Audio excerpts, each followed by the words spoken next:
Chuyến tàu trở về đã bị quái vật phá hủy hoàn toàn. May mà họ đều đã trải qua rèn luyện sinh tử nơi chiến trường. Mỗi người đều sở hữu một ý chí kiên cường. Tên là đội trưởng là nước kia. Không ai được phép lại gần. Nguồn nước này đã bị ô nhiễm rồi. Uống vào là chết chắc.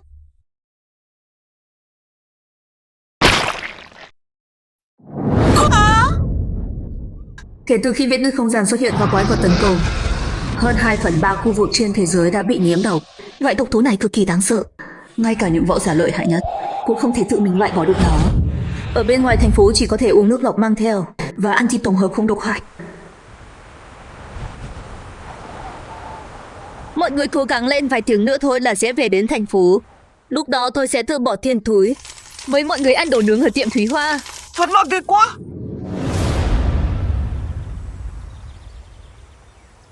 001 gọi 002. Nghe rõ trả lời nhiệm vụ hôm nay chỉ được phép thành công.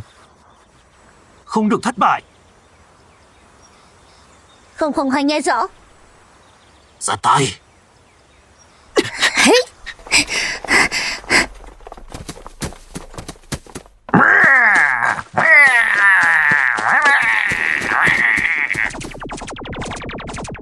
Anh Lâm Tiêu! Có chuyện gì vậy? Sao mấy hạt đậu phộng này lại hung hãn thế? Ở đằng kia. Chạy đi đâu?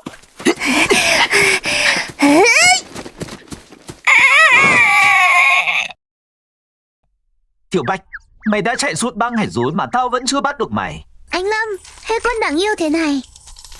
Mình nên khâu tụ hay nướng đây? Nghĩ cái gì thế hả? Tiểu Bạch không phải để cho cậu ăn đâu, nó là một báu vật đấy của nó rồi. Nguyên liệu chúng ta tìm được sẽ không chỉ giới hạn ở trên mặt đất mà còn bao gồm cả dưới lòng đất. Đùa à? Đùa thôi đúng không? Nuôi thú cưng thì cứ nuôi đi, lại còn bốc phét là heo tìm kho báu. Cái này thì cô không hiểu rồi, hôm nay anh sẽ dạy cho cô một bài học. Tế bào khứu giác của quái thú chỉ có 300 triệu đơn vị, con của heo thì khoảng 600 triệu đơn vị. Có thể người thấy mùi hương ẩn sâu dưới đất, tìm được loại nấm mà người thường không thấy được. Anh mà biết anh nói thật hay đùa? Tiểu Bạch, cho cô ấy thấy bản lĩnh của mày đi. Nếu mà không tìm thấy, anh không ngại biến mày thành heo sữa quay thật đâu.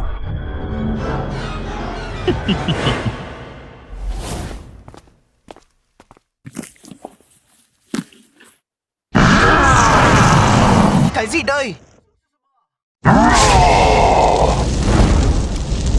Độc á!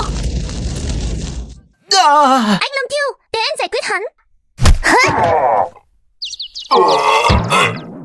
Anh Lâm, anh không sao chứ? Đây là nấm tùng nhung đá đen. Ở thế giới trước đây của anh, nấm tùng nhung cực kỳ giàu dinh dưỡng và lại hương vị còn rất thơm ngon. Dẫu chỉ nấu canh với nước lã, vị vẫn hơn hẳn bóng ngũ vị cá. Đúng là vua của các loại nấm. Tiểu Bạch, tao yêu mày chết mất. Anh Lâm Tiêu không phải bị điên rồi chứ?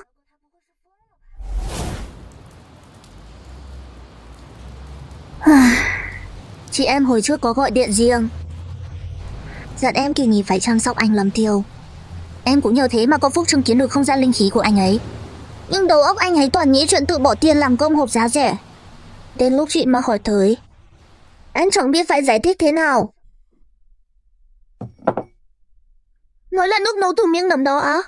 Bản chất đi được, em không uống đâu. Cô chắc là không nếm thử chứ, biết đâu lại bất ngờ như món cơm chiên trứng đấy. Vậy thì thử một ngụm, cùng lắm thì nhổ ra thôi.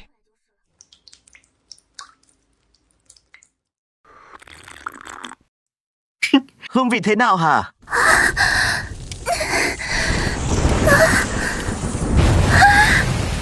Cái này thật sự quá ngon luôn. Vị của bát canh này thật sự quá khó tin. Chỉ một ngụm thôi, vị ngọt thanh đã tràn ngập khoang miệng. Ngay sau đó, một mùi hương đặc biệt xông thẳng lên đại não, nhanh chóng chiếm trọn cơ thể tôi. Tôi thề, hôn cả đời này tôi cũng không quên được vị của bát canh này.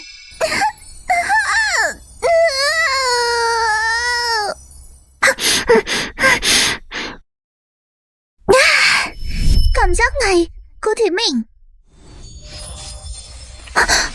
Anh anh Lâm Tiêu, chuyện này là một bát cảnh mà lại giúp em đột phá cảnh giới trong nháy mắt. Giờ em đã là cự lực cảnh rồi. Không đúng, ngoài thăng cấp cảnh giới, em cảm thấy tốc độ chuyển hóa nhanh hơn gấp đôi. Đến cả tốc độ vận khí huyết cũng nhanh hơn rồi. Nhưng tại sao cảm giác này lại đang biến mất nhanh vậy? Đó là vì bát canh dược thiện lần này anh đưa ra vẫn đang thử nghiệm. Người dùng phải uống liên tục trong 7 ngày. Và mỗi ngày đều do đích thân anh kiểm soát nguyên liệu cho đến khi cơ thể hấp thụ hoàn toàn mới có thể ổn định. Trong 6 ngày qua anh đã dùng canh dược thiện kết hợp với các nguyên liệu bổ cốt cường thân khác, giúp không ít người dân bình thường trở thành võ giả, hoặc là thoát khỏi bệnh tật khôi phục sức khỏe. Chỉ cần kiên trì 7 ngày là có thể ăn lại hết bệnh, tiếp đó anh sẽ quảng bá mô hình cơm bình dân này rộng rãi. Đến lúc đó mọi người không cần ăn thịt nhân tạo đắt đỏ nữa, không phải cúi đầu trước viện phí trên trời ai ai cũng có cơ hội trở thành võ giả.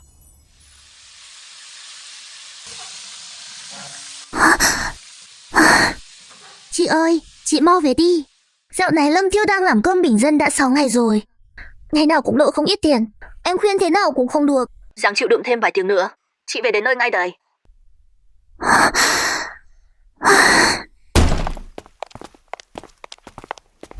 Ngại quá, tiệm chúng tôi vẫn chưa đến giờ mở cửa. Có phải dì Mai và chú Trương đến rồi không? Mọi người cứ ăn cơm trước đi, canh sắp xong rồi đây. Ăn cơm. Mục đích hôm nay chúng tôi đến đây là để vạch trần bộ mặt thật của thiên gian thương như cậu. Ở tiệm tôi, dù chỉ là một bữa ăn đơn giản, cũng tốn đến cả 100.000 tệ. Vậy mà các người ăn cơm hộp giới hạn, một bữa tôi chỉ thu có 15 tệ. Các người lại bảo tôi là gian thương, còn đòi vạch trần bộ mặt thật của tôi. Đúng vậy, cơm hộp của cậu đúng là rẻ thật, nhưng chúng tôi đã nghe ngóng cả rồi. Ngay cả chi giờ tiêm thiết tổng hợp, mỗi tuần cũng phải hơn 100 tệ, làm sao có chuyện người ta bán cho chúng tôi rẻ như thế. Cậu còn dám nói thịt của cậu rốt cuộc từ đâu ra không? Chuyên gia Chu, cô xem đi, cậu ta căn bản không nói được. Cô nhất định phải giúp chúng tôi vạch trần cậu ta. Mọi người cứ yên tâm, Chu khi tôi đây là chuyên gia ẩm thực được Liên minh quân đặc biệt mời về. Chỉ cần phát hiện tiệm này sử dụng thực phẩm cấm hoặc nguyên liệu không an toàn, tôi đảm bảo sẽ cho tiệm này đóng cửa ngay lập tức. Chuyên gia ẩm thực sao? Cô nói cái gì?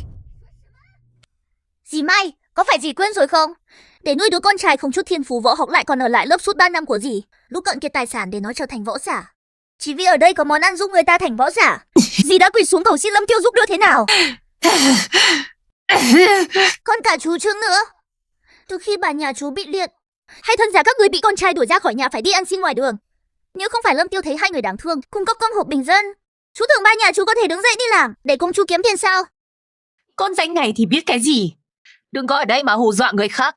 Con trai tôi thành võ giả là do nó có bản lĩnh. Cơm hộp rẻ mặt thế này mà dám bán cho chúng tôi đắt như vậy, chúng tôi tố cáo là cậu ta đáng đời. Đám người các người không biết ơn thì thôi lại còn lấy oan báo ơn. Muốn làm cho tiệm ăn sụp đổ, các người có còn lương tâm không hả? Vậy mọi người thấy cơm hộp của tôi giá bao nhiêu mới hợp lý? 5 tệ. Cậu còn phải đảm bảo cung cấp bất kể giờ giấc suốt 365 ngày. Đồng thời bồi thường cho mỗi người chúng tôi 50 vạn. 50 vạn? Sao anh không đi cướp luôn đi? Chuyên gia Chu, cô xem thái độ của họ có giống đang xin lỗi không? Thưa anh, vì việc này liên quan đến hàng vạn dân thường trong thành phố. Với tư cách là chuyên gia dinh dưỡng được Liên minh quân đặc biệt mời về, tôi có quyền kiểm tra vệ sinh và nguyên liệu. Anh không có quyền ngăn cản. Vậy thì cô cứ kiểm tra đi.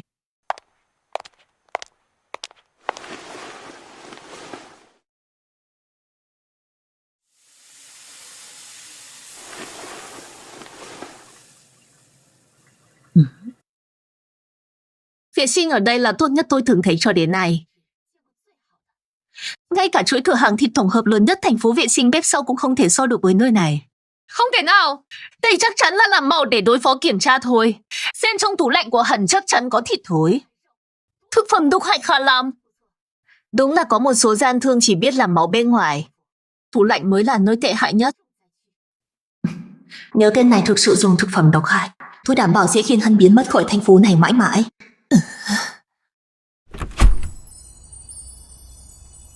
Sao có thể như thế này? Kỹ thuật dùng dao gì thế này? Lại có thể thái một miếng khoai tây mỏng như cánh ve. Thật sự quá đáng sợ. Được lắm, bình thường anh toàn dùng thứ này để lừa bịp chúng tôi sao? Hôm nay nếu không bồi thường cho mỗi người 500.000 tệ, thì cứ đợi cái tiệm này đóng cửa sớm đi. Đám người các ngươi thật là sắc sược lừa bịp. Các người có biết đây là thứ gì không? Đây gọi là khoai tây vảy rồng. Trên thị trường đã tuyệt chủng từ lâu rồi. Nếu không phải đã bị thái gia chỉ cần lấy một cú đêm ra chợ đen, cũng đủ khiến vô số đại gia hàng đầu tranh giành sức đầu mẻ chán. 500.000 tệ còn chẳng mua nổi lớp bùn bám trên củ khoai đâu. Chỉ riêng đồ trong cái tủ lạnh này, đừng nói là người thường, ngay cả giới quyền quý cao cấp nhất muốn ăn một miếng, dù là chưa qua chế biến cũng là một niềm xa xỉ. Tên này lại dùng để làm suất cơm bình dân 15 tệ. Thật là quá phá của. Cho dù nguyên liệu trong tủ lạnh đắt đỏ thì hắn có đảm bảo nguyên liệu dùng trong ngày đều là nguyên liệu tốt hay không? Ví dụ như nồi canh kia à, đúng rồi. Sự thật chắc chắn nằm trong nồi canh đó, anh có dám cho chúng tôi xem không? Ông chủ, không biết tôi có vinh hạnh được. Đã là kiểm tra đương nhiên có thể tùy ý.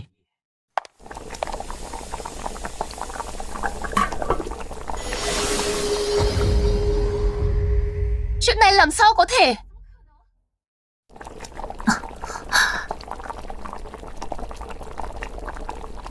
Kiệu này hóa ra không dùng thịt tổng hợp, mà là xương thú và hành trương khí. Một bát canh này giá trị hơn cả vạn. Sao có thể như vậy được? Cho một bát.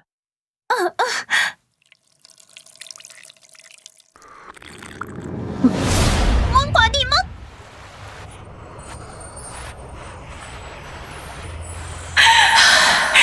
Vị nước dùng này là phong phú nhất tôi từng uống. Tuy nguyên liệu đơn giản, nhưng lại tràn ngập hương thơm và vị ngọt thanh lạ lùng, cảm giác như đưa tôi đến một bãi biển bình yên ngay tức khắc. Không còn phải bận lòng vì chuyện thế gian, cả người nhẹ nhõm vô ưu vô lo. Không đúng, trong nồi canh này còn một hương vị nữa. Rõ ràng rất quen thuộc nhưng lại không nhớ ra nổi. Rốt cuộc đây là cái gì? Đã là nấm thùng nhung, trong điển tích ẩm thực có ghi đây là vô vị tươi ngon trước thời kỳ linh khí triều tịch. Báu vật mà các chuyên gia dinh dưỡng cả đời tìm kiếm không ở trong đời này tôi còn được ăn nước dùng bổ dưỡng thế này. Quả thực là đợi đã. Cơ thể mình bị làm sao thế này? Mình rõ ràng là một người không có tố chất võ học, khổ luyện mười mấy năm cũng không cảm nhận được khí. Cuối cùng bất lực mới phải học dinh dưỡng. Không ngờ hôm nay nhờ một bát canh lại khiến tôi trải nghiệm cảm giác trở thành võ giả. Yên tâm đi, chuyện nhỏ thôi mà, không cần phải ra tay đâu. Nhưng bọn họ qua đang làm rõ ràng biết nhờ có anh giúp đỡ một vài người trong số họ mới trở thành võ giả được, đã không giúp thì thôi còn dậu đổ bìm leo muốn anh bồi thường. Yên tâm đi, sớm muộn gì bọn họ cũng bị báo ứng. Xem ra lời đồn đều là thật. Món ăn anh ta làm không chỉ giúp hồi phục cơ thể mà còn thực sự khiến người thường trở thành võ giả. Thằng nhóc kia, thấy chưa hả? Món mày làm khiến chuyên gia Trầu tức phát khóc rồi kìa. Hay còn không mau thừa nhận mày dùng nguyên liệu rác rưởi lừa người đi. Ôi trời, chuyên gia Trầu không cần phải đánh hắn, ngài là người có thân phận mà. Đa tạ tiên sinh, những bát canh này của anh đã bù đắp tiếc nuối nửa đời trước của tôi. Tôi hiểu rồi, hèn gì anh không sợ gì cả đối mặt với việc kiểm tra. Hóa ra là đã sớm câu kết với chuyên gia Châu rồi chứ gì. Mày cứ đợi đấy cho tao, hôm nay không phá sập tiệm của mày, tao không mang họ mai nữa. Ông thật sắc sược. Tôi muốn xem, chỉ có tôi ở đây, ông phá sập tiệm này kiểu gì? Chị, cuối cùng chị cũng đến rồi. Bọn họ quá ức hiếp người rồi, hẳn không thể hút cạn tủy của anh Lâm Tiêu. Yên tâm đi, mấy chuyện nhỏ này cứ để chị lo. Là Trương Hàn Sương.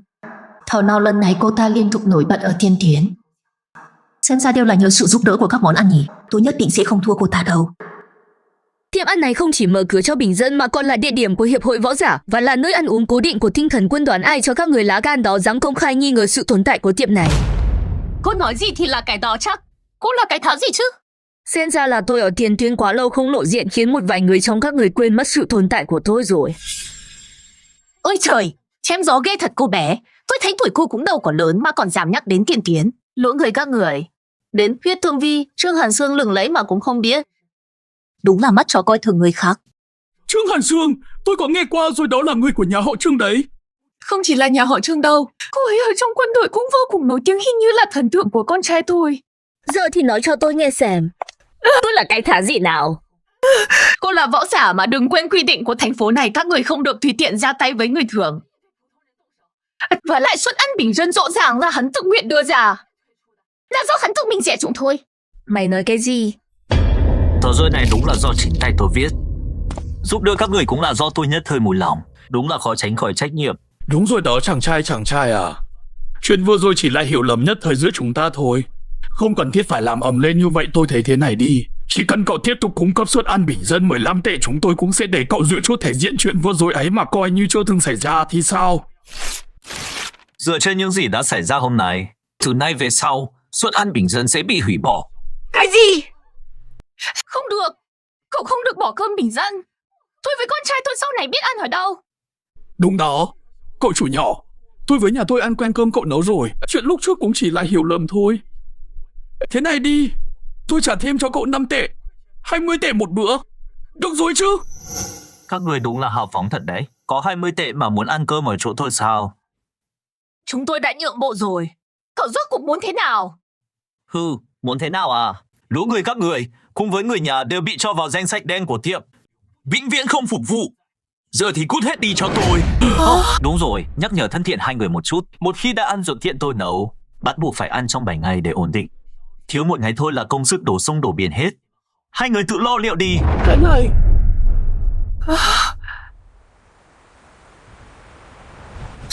Ngâm màu cái gì chứ? Con bé đã phải ăn đủ 7 ngày. Dù sao con trai tôi cũng đã thành võ giả rồi. Hôm nay tôi cứ ăn thịt tổng hợp đấy. Không cho cậu kiếm tiền, tức chết cậu luôn. Xem việc tốt bà làm đi. Bắt tôi đi gây chuyện cùng bà. Giờ nhà tôi lại bị liệt rồi. Vợ ông bị liệt thì liên quan gì đến tôi? Hết cách thì ông đi chết cùng vợ ông luôn đi. Bà cứ đợi đấy cho tôi. Ơi, con trai gọi điện cho mình này.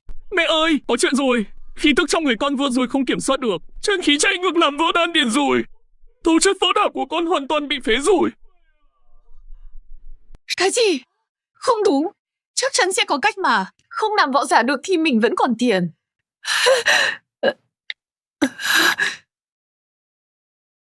Lâm Vân, đều tại anh hết. Anh nói chỉ cần chúng tôi khiến tiệm đó đóng cửa, anh sẽ cho mỗi người 1 triệu. Tiền đâu? Chút việc nhỏ này cũng làm không xong. Mà còn dám đòi tiền tôi à? Các người đang mơ đấy à? Lâm Vân, anh cứ đợi đây cho tôi.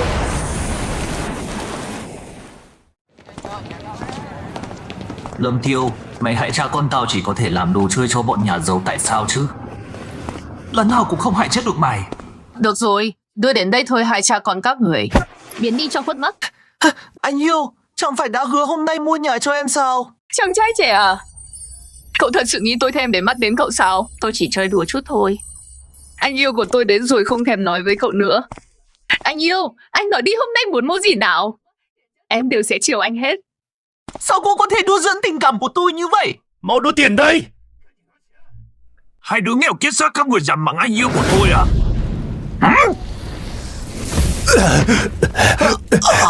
Con trai, con không sao chứ? Con không sao đâu bà. Tất cả là tại Lâm Tiêu. Nếu không chúng ta sao lại thảm hại thế này? Sẽ có một ngày tôi sẽ đòi lại tất cả những gì đã mất. Đồ lừa đảo nhà ông. Bảo Lai chỉ cần dắt chú Khiết đi vu khống quán Thúy Hoa là sẽ cho 1 triệu. Tiền đâu rồi? Tôi chỉ nói bâng quơ vài câu thôi. Mà ông cũng tin à? Là do ông ngu thôi. Đúng vậy, ai cho lũ ngu ngốc các người cái gan đó mà dám đến đây đòi tiền cha con tao? Bây giờ, hãy dùng sức mạnh nhất đánh hắn cho tao. Rõ, tôi hiểu rồi. Đi thôi, đừng chấp hai tên phế vật này, chúng ta đi cầu xin tên tiểu chủ tịch kia lần nữa, biết đâu sẽ có cơ hội xoay chuyển. Lương Tiêu, lại là mày. Tại sao mày không chết quách đi cho rồi? Là Lưu Tổng. Lưu Tổng có gì sai bảo ạ? Tôi có một công việc này, chỉ cần phá hủy máy phát sóng xua đuổi quái vật sẽ cho các người 10 triệu. Hay cha con các người tự cân nhắc đi. Con trai, đừng bốc đồng ba nghe nói quái vật đang bao vây thành phố. Lúc này mà phá máy phát sóng xua đuổi quái vật là tội chết đấy. Hay là chúng ta đi cầu xin Lâm Tiêu đi nó để mặt mẹ con chắc chắn sẽ cho chúng ta một con đường sống. Câm miệng! Lần này con không chỉ muốn 10 triệu mà còn phải khiến Lâm Tiêu chết không có chỗ chôn. Chị à, chuyện đã xảy ra thế này. Anh Lâm Tiêu, anh ấy nhất định đang rất buồn. Hết cách rồi. Tiểu Vũ, sau này em phải nhớ kỹ, đừng có tự chuốc họa vào thân như anh Lâm Tiêu. Rốt cuộc là anh Lâm hay là anh rể đây nhỉ? Cái con bé này lại nói bậy bạ gì đó. Chị ơi, Chị phải cẩn thận một chút đấy. Chiều nay anh thấy người phụ nữ tên Chu Khiết Đỏ hình như có ý đồ với anh Lâm Tiêu, còn trao đổi cả danh thiếp nữa. Đừng để anh Lâm Tiêu bị người ta nẫng tay trên mắt nhé.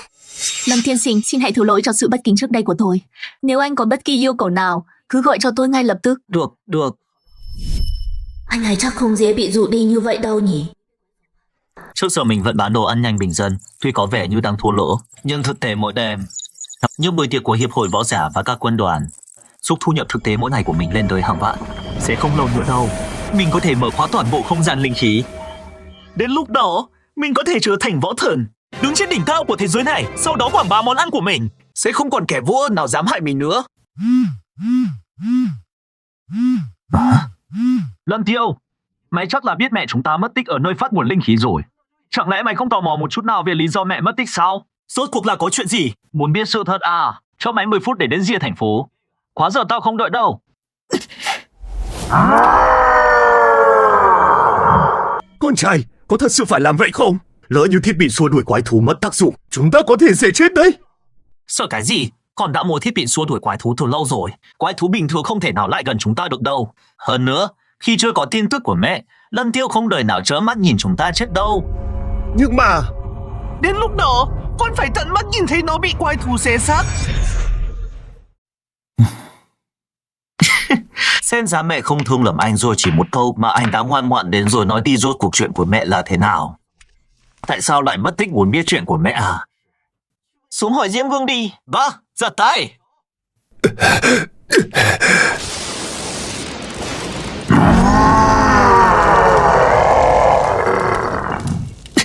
Các người điên rồi sao? Dám phá hoại thiết bị Suna thả quái thú vào thành. Thế thì đã sao? Anh dám đánh chết tôi không? Như vậy anh sẽ không bao giờ tìm thấy mẹ đâu. Đừng quên 2 người phụ nữ ở tiệm của anh cũng đang đợi anh. Mẹ có thể tìm sau việc cấp bách lúc này là giải quyết lũ quái thú tấn công thành. Không thể tiếp tục dây dưa với cha con vô liêm sỉ này. Lâm Tiêu, anh nhận thua đi. Anh đấu không lại tôi đâu. Lần anh người thắng chỉ có thể là...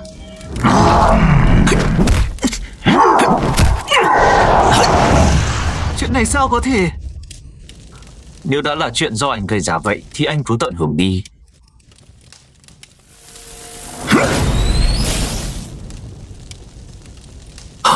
Sao hắn lại đi rồi?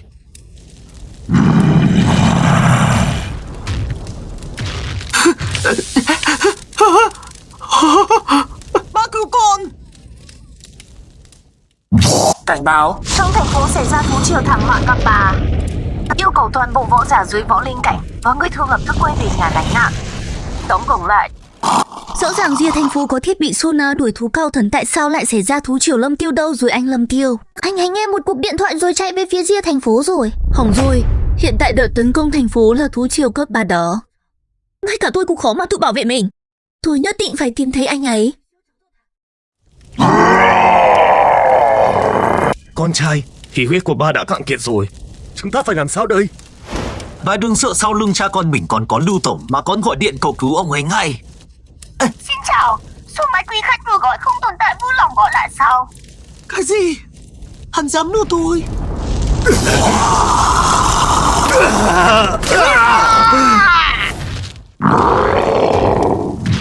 Đây là Tiểu Vũ. Em mau đến nơi an toàn đi. Chỗ này để chị lo chị. Lâm Tiêu, hứa với chị, nhất định phải sống cho tôi.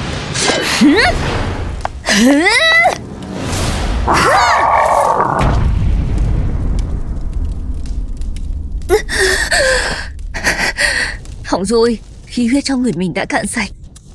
Thể lực và sức mạnh đều đang mất dần, thậm chí không thể nhúc nhích nổi. Thực sự đã đến giới hạn rồi. Tức là mình về quá muộn. Nếu như về sớm hơn một ngày, liệu có thể nói câu đó với Lâm Tiêu không cũng không phải hối tiếc thế này trước khi chết. Nếu đã vậy thì đến kiếp sau hãy nói với cậu ấy. Việc gì phải đợi đến kiếp sau?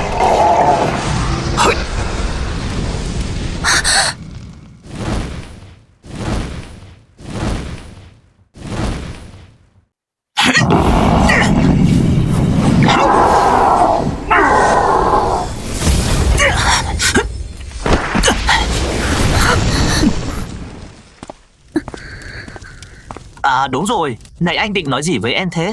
Lâm Tiêu, thực ra em... Đợi đã, đây là cái gì? Đây là máy chỉ thị mới của Liên minh quân, chuyên dùng để đo khí huyết và cảnh giới của quái thú.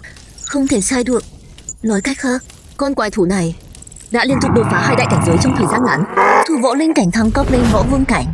Sao có thể như vậy được? Lâm Tiêu, đây là một con quái thú cấp võ vương, không còn là thứ mà 2 người cấp võ linh như chúng ta có thể đối phó được đâu. Phải xin chỉ thị cấp trên, Cử cao thủ cấp võ vương tới. Chúng ta mau đi thôi. người đâu rồi? Vừa nãy còn ở đây mà. Lâm Tiêu, anh đừng đi. Mau quay lại đi. Lâm Tiêu, anh đang làm gì vậy? Con quái thú này, đến cả không gian linh khí còn chưa từng xuất hiện, nhưng có thể biến nó thành nguyên liệu nấu ăn. Đuôi rồng hầm, móng rồng hoa lan, cổ rồng ngũ vị. Xong rồi, lần này xong đời thật rồi.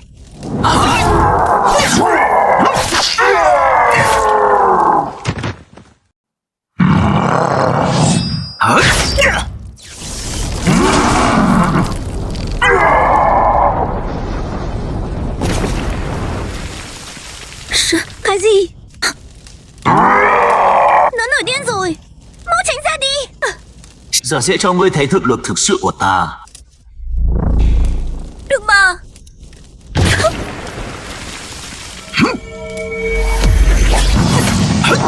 Chu thân lục thức, bắn cho ta.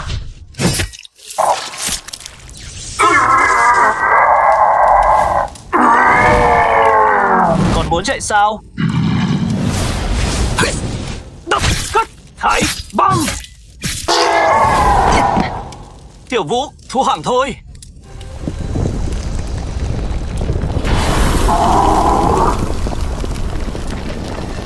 Đến đây.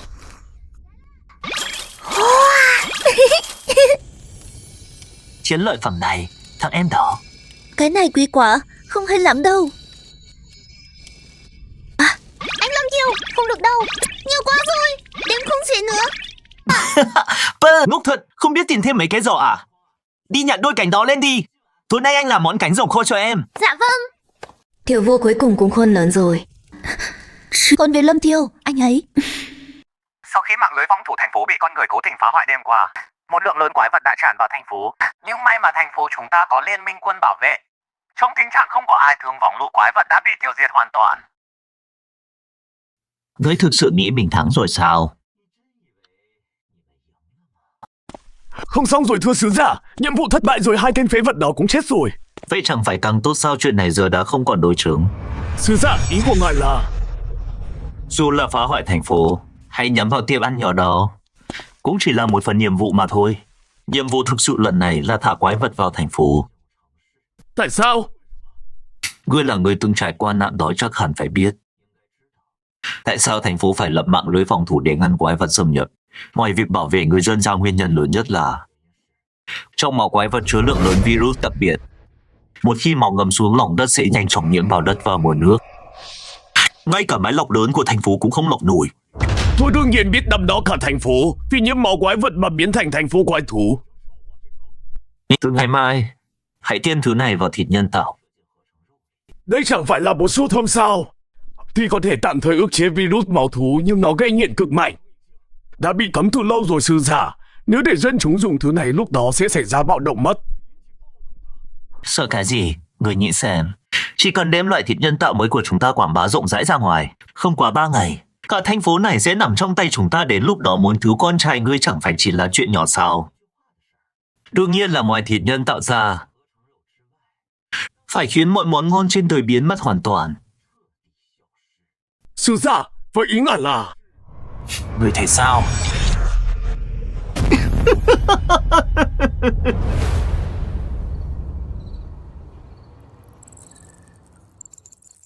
Tình hình tôi đã nắm rõ rồi. 2 tên khốn đó dám vì lợi ích cá nhân gây ra một đợt chiêu quái nghiêm trọng. Trương Hàn Sương, tôi lệnh cho cô lập tức bắt giữ bọn chúng quy án. Tổng chỉ huy, theo điều tra của chúng tôi, 2 người này đã chết trong đợt triều cường quái vật, còn về mục đích của chúng hình như là nhắm vào một tiệm ăn nhỏ. Tiệm ăn nhỏ?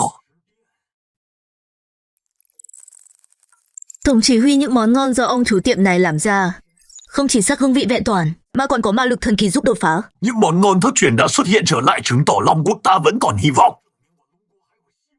Lệnh cho các người phải bảo vệ anh ta bằng mọi giá. Đợi giải quyết xong chuyện trước mắt, tôi sẽ đích thân tới tìm anh ta.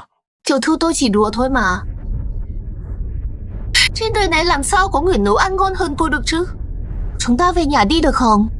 Không được, từ hôm qua anh Thùy chê đồ tôi nấu suốt đã thế còn nhất quyết đòi đến quán ăn này uống canh. Tôi không tin đâu. Trên đời này lại có người am hiểu ẩm thực hơn tôi. Hôm nay, cháu gái của cựu chủ tịch hiệp hội ẩm thực là tôi đây. Sẽ vạch trần hắn cho anh, để anh biết ai mới là chính tông. Đêm qua quái vật tấn công thành phố, Liên minh quân và Liên minh võ giả đều đang cứu trợ khôi phục sản xuất.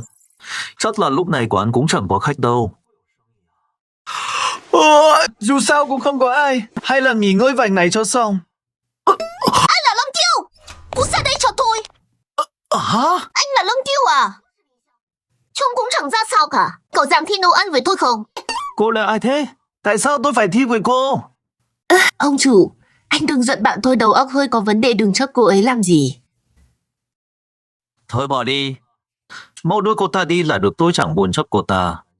Chắc chắn rồi, chắc chắn rồi.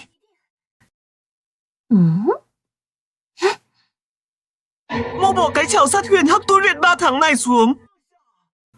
Cái chảo nát này á? Cái chảo đóng lớp dây thế này rồi, nhiệt độ chắc chắn không đều. Thế này mà cũng đòi làm món ngon à? Anh lừa con đi chắc. Thôi mặc kệ tôi lừa ai, mau bỏ nó xuống ngay. Xem ra anh thừa nhận mình là đầu bếp giỏi rồi. Hôm nay tôi sẽ đập nát cái chảo này của anh, để xem sau này anh còn được người khác kiểu gì ạ. Hất! Đừng mà! Hất!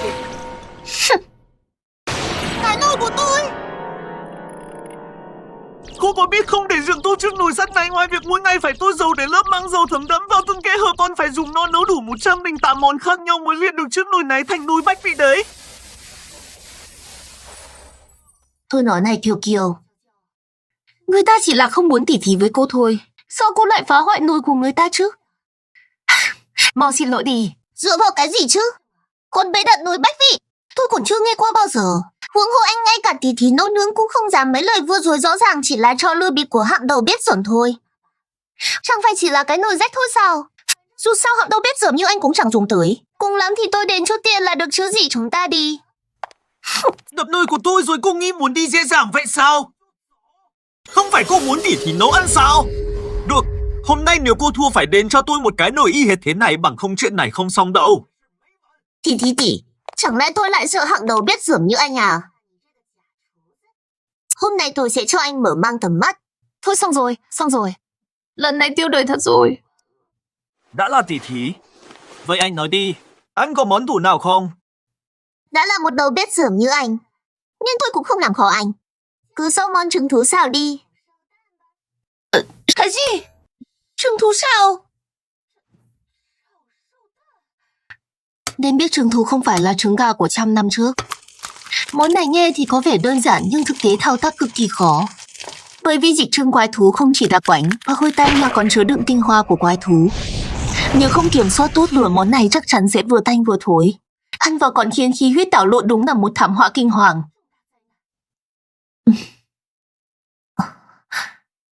Không biết cuộc tỉ thí này ai mới có thể cười đến cuối cùng đây. Ban về kỹ năng nấu nướng tôi là do chính ông nội, cựu chủ tịch hiệp hội mỹ thực chuyển dạy con về món trứng thú xào này, lại là món tôi đã làm hoàn hảo từ năm 8 tuổi. Huống hồ rồi đây tay nghề của tôi đã thăng tiến hơn nhiều. Đảo cuộn dèm trâu. Đây là kỹ thuật được ghi lại trong cổ tịch chỉ những đầu bếp lão luyện mới có thể nắm vững. Thức ăn không chỉ như một bức rèm trâu, lướt qua một đường cong tuyệt đẹp mà còn có thể hấp thụ nhiệt đồng đều Kiều Kiều. Em học được cả chiêu này rồi sao? Thành công rồi, xem ra thời gian qua mình khổ luyện không hề uổng phí. Ngay cả kỹ thuật cao siêu như đảo cuộn dèm trâu cũng đều thực hiện một cách dễ dàng. Thắng một tên đầu bếp trưởng thì quá dễ dàng. Chẳng lẽ mình thật sự đã đánh giá cao hẳn sao? Giờ nghĩ lại, nước dùng hẳn nâu đúng là rất tươi ngon, nhưng phần lớn nguyên nhân là do nguyên liệu. Ngược lại là Kiều Kiều lại có thể dựa vào những nguyên liệu bình thường thể hiện được bản lĩnh thực thụ. Thiết thật đấy. Lửa của quán này thật sự quá khó kiểm soát. Nếu không thì chắc chắn sẽ là một đĩa trứng thú xào hoàn hảo. Kiều Kiều, Em làm thế này đã là rất tốt rồi, rõ ràng là đang thi đấu trên sân khách, sử dụng bộ dụng cụ không quen thuộc mà vẫn làm ra được món trứng thú sao hoàn hảo. Thật sự là không thể tin nổi. Đây, nếm thử xem sao. Được thôi.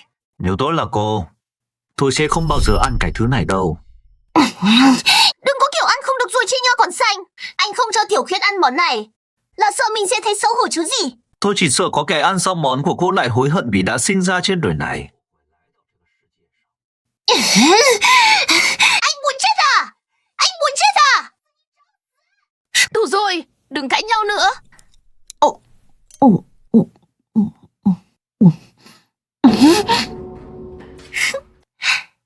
Tiểu Khuyết, ngon lắm đúng không? Xin lỗi Kiều Kiều, tớ thật sự không nhịn nổi nữa. Ngay cả một đĩa trứng thú xào đơn giản cũng làm không xong. Để tôi cho cô thấy thế nào mới là ẩm thực thực thụ.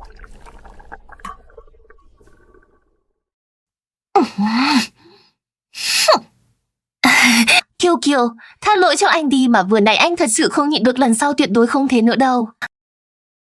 Anh không tin món em làm thật sự khó ăn đến thế sao? Không khó ăn, chỉ là vị hơi đậm thôi, dù sao cũng là trứng thú mà anh thấy cũng có thể hiểu được. Cứ thế còn nghe được. Rốt cuộc mình có nên nói cho Kiều Kiều biết không? Món trứng thú cô ấy làm không chỉ tay mà còn hôi đã vậy, càng nhai lại càng cứng. Căn bản là không nuốt nổi. Đó là cái gì vậy? Tên này đúng là chỉ được cái má. Để chảo nóng đến mức đó lại còn cho rõ nhiều dầu trứng thú vừa vào chảo là biến thành trứng rán phồng hay. Ai mà thèm ăn chứ? Vậy sao? Đây là thao tác gì vậy? Tại sao anh ta lại dùng đũa đánh trứng như vậy? Vì tiểu thư này, cô tự cho là trứng nghệ cao siêu, nhưng lúc này cô là món trứng thú đã làm sai ít nhất 3 điều. Anh nói vậy? Không thể nào. Thứ nhất, trước khi xào phải đánh trứng thật kỹ để phá vỡ các sợi mô trong trứng. Và phải lọc qua giấy để đảm bảo trứng được mềm mịn, không một chút tạp chất. Thảo nào món trứng vừa nãy khó nuốt như vậy. Hóa ra là vậy. Không thể nào, anh nói láo. Chuyện này ngay cả ông nội tôi cũng chưa từng nói với tôi. Thứ hai, chảo nóng dầu lạnh.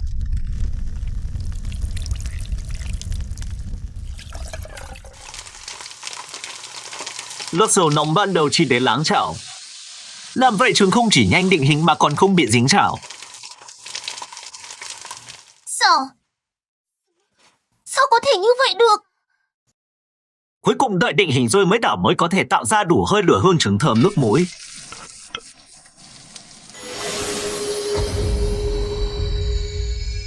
Trời đất ơi!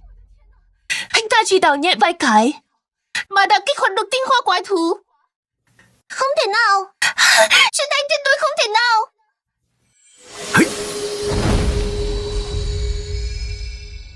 Trứng thú xào đặc chế của Lâm Tiêu, mời hai vị thưởng thức.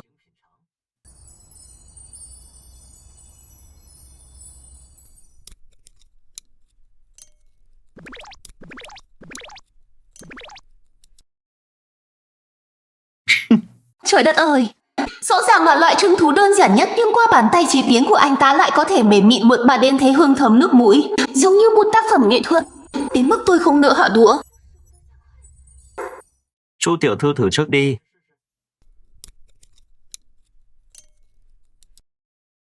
Tiểu Khiết, cái gì em cũng ăn bừa bãi không sợ người ta hạ độc à? Kiều Kiều đừng nói bừa.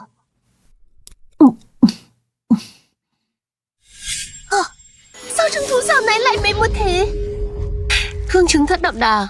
Toàn bộ tinh khí của trứng thú đã được khơi dậy.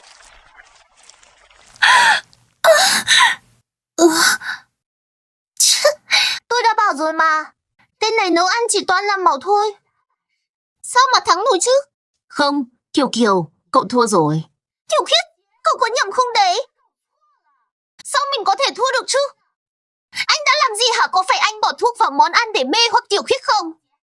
Tôi sẽ tố cáo anh. Tôi không giống như ai đó rõ ràng không có bản lĩnh, mà cứ tưởng tay nghề mình siêu quần, đến cả món của đối thủ cũng không dám thử. Anh đây không rảnh tiếp, cô cứ tự nhiên đi. Ăn thì ăn, chẳng lẽ tôi sợ anh chắc?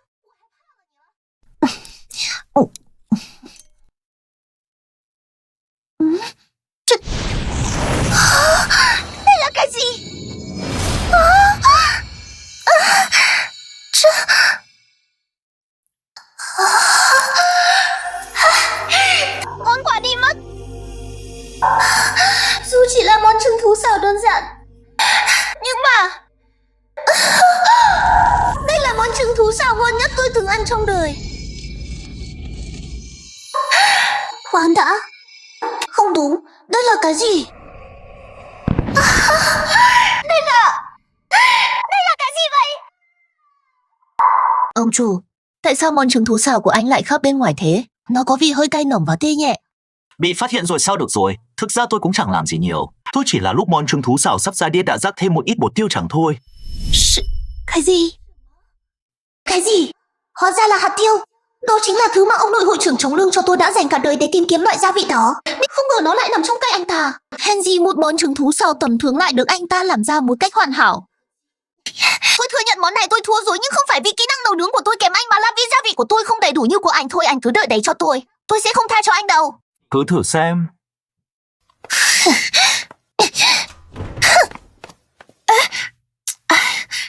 Kiều, đợi tôi với. Chúc mừng ghi chủ vườn trái cây đã sản xuất xong. Mời kiểm tra. Tuyệt quá, có trái cây rồi. Mình có thể làm đủ loại đồ ngọt và chè. Còn có thể dùng để ướp thịt thú, khiến miếng thịt vốn dai nhách trở nên mềm tan. Thậm chí còn có thể làm được những điều không tưởng nữa. Anh Lâm Thiêu, em vẫn còn là sinh viên mà. Anh có biết thuê lao động trẻ em là phạm pháp không? Thì em tố cáo anh không? Vậy thì đi nhanh đi, tới lúc đó tôi sẽ làm mất từ đống táo này. Cho Tiểu Bạch ăn hết. Phiền chết thì được, anh chỉ biết dùng đồ ăn khống chế em. Nhưng dù sao trên cây cũng nhiều táo thế này, em ăn đại một quả chắc cũng không sao đâu nhỉ. Dù sao đây cũng là thứ cước có tiền cũng không mua được.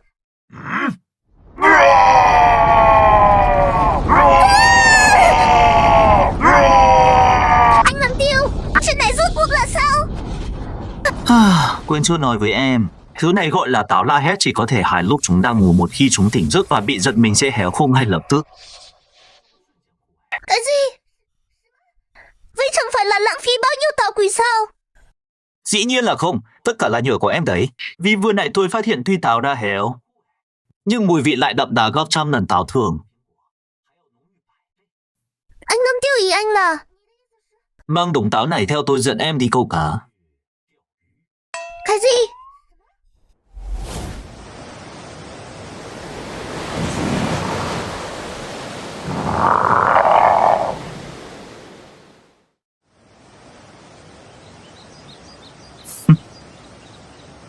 Anh Lâm Tiêu, bao lâu rồi nhỉ cá vẫn chưa cắn câu nữa? Với lại nếu em không lầm, trong tiết lịch sử có nói câu cá là phải dùng môi nhiều tổ mới được. Và lại chẳng phải anh là đầu bếp sao? Anh thực sự biết câu cá hả? Không phải anh lừa em đấy chứ? Lừa cô tôi được ích gì chứ, hơn nữa là một đầu bếp. Càng phải hiểu rõ tập tính nguyên liệu hơn ai hết. Có như vậy mới có thể tạo ra những món ăn phát huy tối đa đặc tính nguyên liệu. Mấy lời này sao nghe giống như em từng nghe trong phim tài liệu ông nội dối nhỉ? Chẳng lẽ anh Lâm Tiêu đã biết sự thật về việc ẩm thực biến mất rồi sao? Đến rồi.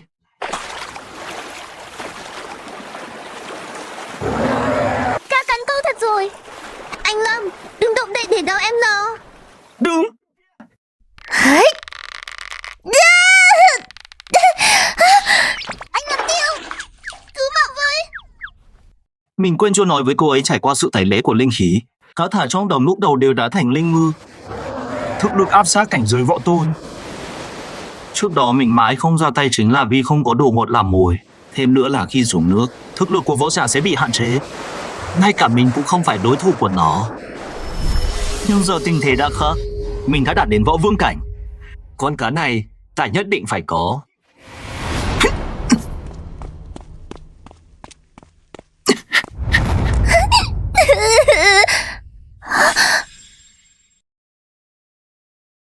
Đừng hòng làm mưa làm gió trong thế giới của ta.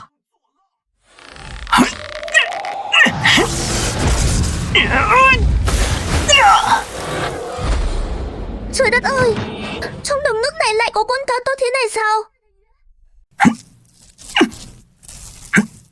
Chị ơi, chị mau đến tiệm của anh Lâm Tiêu đi. Có chuyện gì vậy? Anh Lâm bắt được một con rồng rồi, ôi thôi bỏ đi. Chuyện này khó giải thích lắm. Chỉ đến là biết ngay thôi, còn cả anh Lâm Tiêu nữa, hình như anh ấy đã đoán ra được sự thật về việc mỹ thực biến mất rồi. Cái gì? Chớ chị và siếc Trần đến ngay đây. Ông nội chính là chủ của tiệm này. Rõ ràng đã nói là thi đấu tay nghề, vậy mà anh ta lại giở trò sau lưng dùng gia vị để thắng cháu. Ồ, còn có chuyện đó sao? Hướng nào? Kiêu Kiêu đúng là đã thua thật, Nhưng không liên quan đến gia vị đâu. thật ra là cháu không cần biết. Ông nội, nấu ăn là do ông đích thân dạy cháu mà anh ta chắc chắn đã giở trò với gia vị. Ông nhất định phải giúp cháu thắng anh ta. Được rồi, cháu gái cưng đã lên tiếng thì ông sẽ dạy cho thằng nhóc đó một bài học. Đã bao nhiêu năm rồi cuối cùng cũng có đầu bếp mới xuất hiện. Nếu cậu ta là một mầm non tốt, ta cũng không ngại thu nhận làm học trò, để phát huy tinh hoa tay nghề của ta. Nhưng nếu là kẻ không biết lễ độ,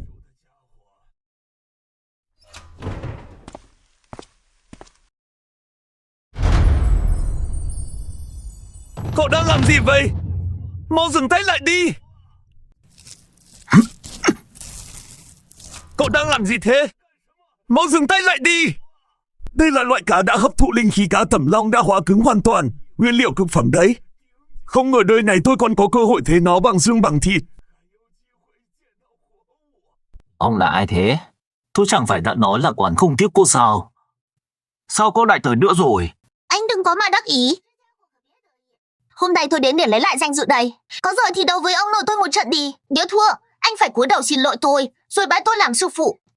Nhầm nhỉ? Dừng tay! Cậu có biết con cá này quý giá thế nào không? Thằng nhóc này mới cầm dao bếp được mấy ngày mà dám xử lý nguyên liệu cao cấp thế này sao? Đúng là phí của trời. Vậy theo ý của ông, con cá này nên xử lý thế nào? Cậu hỏi đúng người rồi đấy. Ông nội tôi là cựu chủ tịch hiệp hội ẩm thực đó, là hóa thạch sống của giới ẩm thực. Mọi công thức nấu ăn đều thuộc lò lào. Kiêu Kiêu, lúc biết ông giận cháu thế nào hả? Chúng ta tuy kiến thức sâu rộng, nhưng không được tùy tiện khoe khoang, tránh để người khác học lỏm. Cậu thanh niên, theo ta thấy, cách chế biến cá tẩm long tốt nhất là hấp thánh cảnh. Hấp sao? Bởi vậy ta mới nói giới trẻ các cậu hiểu biết nông cạn. Nấu ăn quan trọng ở lửa lớn nấu, lửa nhỏ điêu vị. Với loại cá tẩm long này, cách làm tốt nhất chính là hấp, để giữ trọn vẹn hương vị nguyên bản của cá. Vì tuyên bố này, thật sự là cựu chủ tịch hiệp hội ẩm thực sao? Sao lại không biết cách chế biến cá tẩm long ngon nhất? Là yến tiệc cá tẩm long với tận 27 món chứ.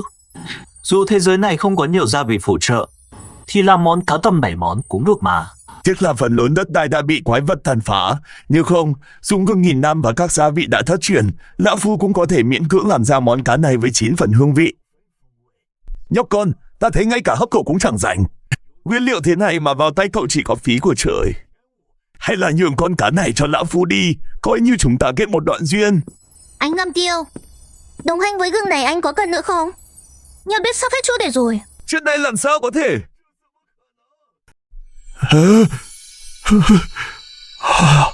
Chưa, trong cái giỏ này chưa không ít gia vị đâu, đến cả ta cũng mới chỉ thấy mô tả trong sách hiếm.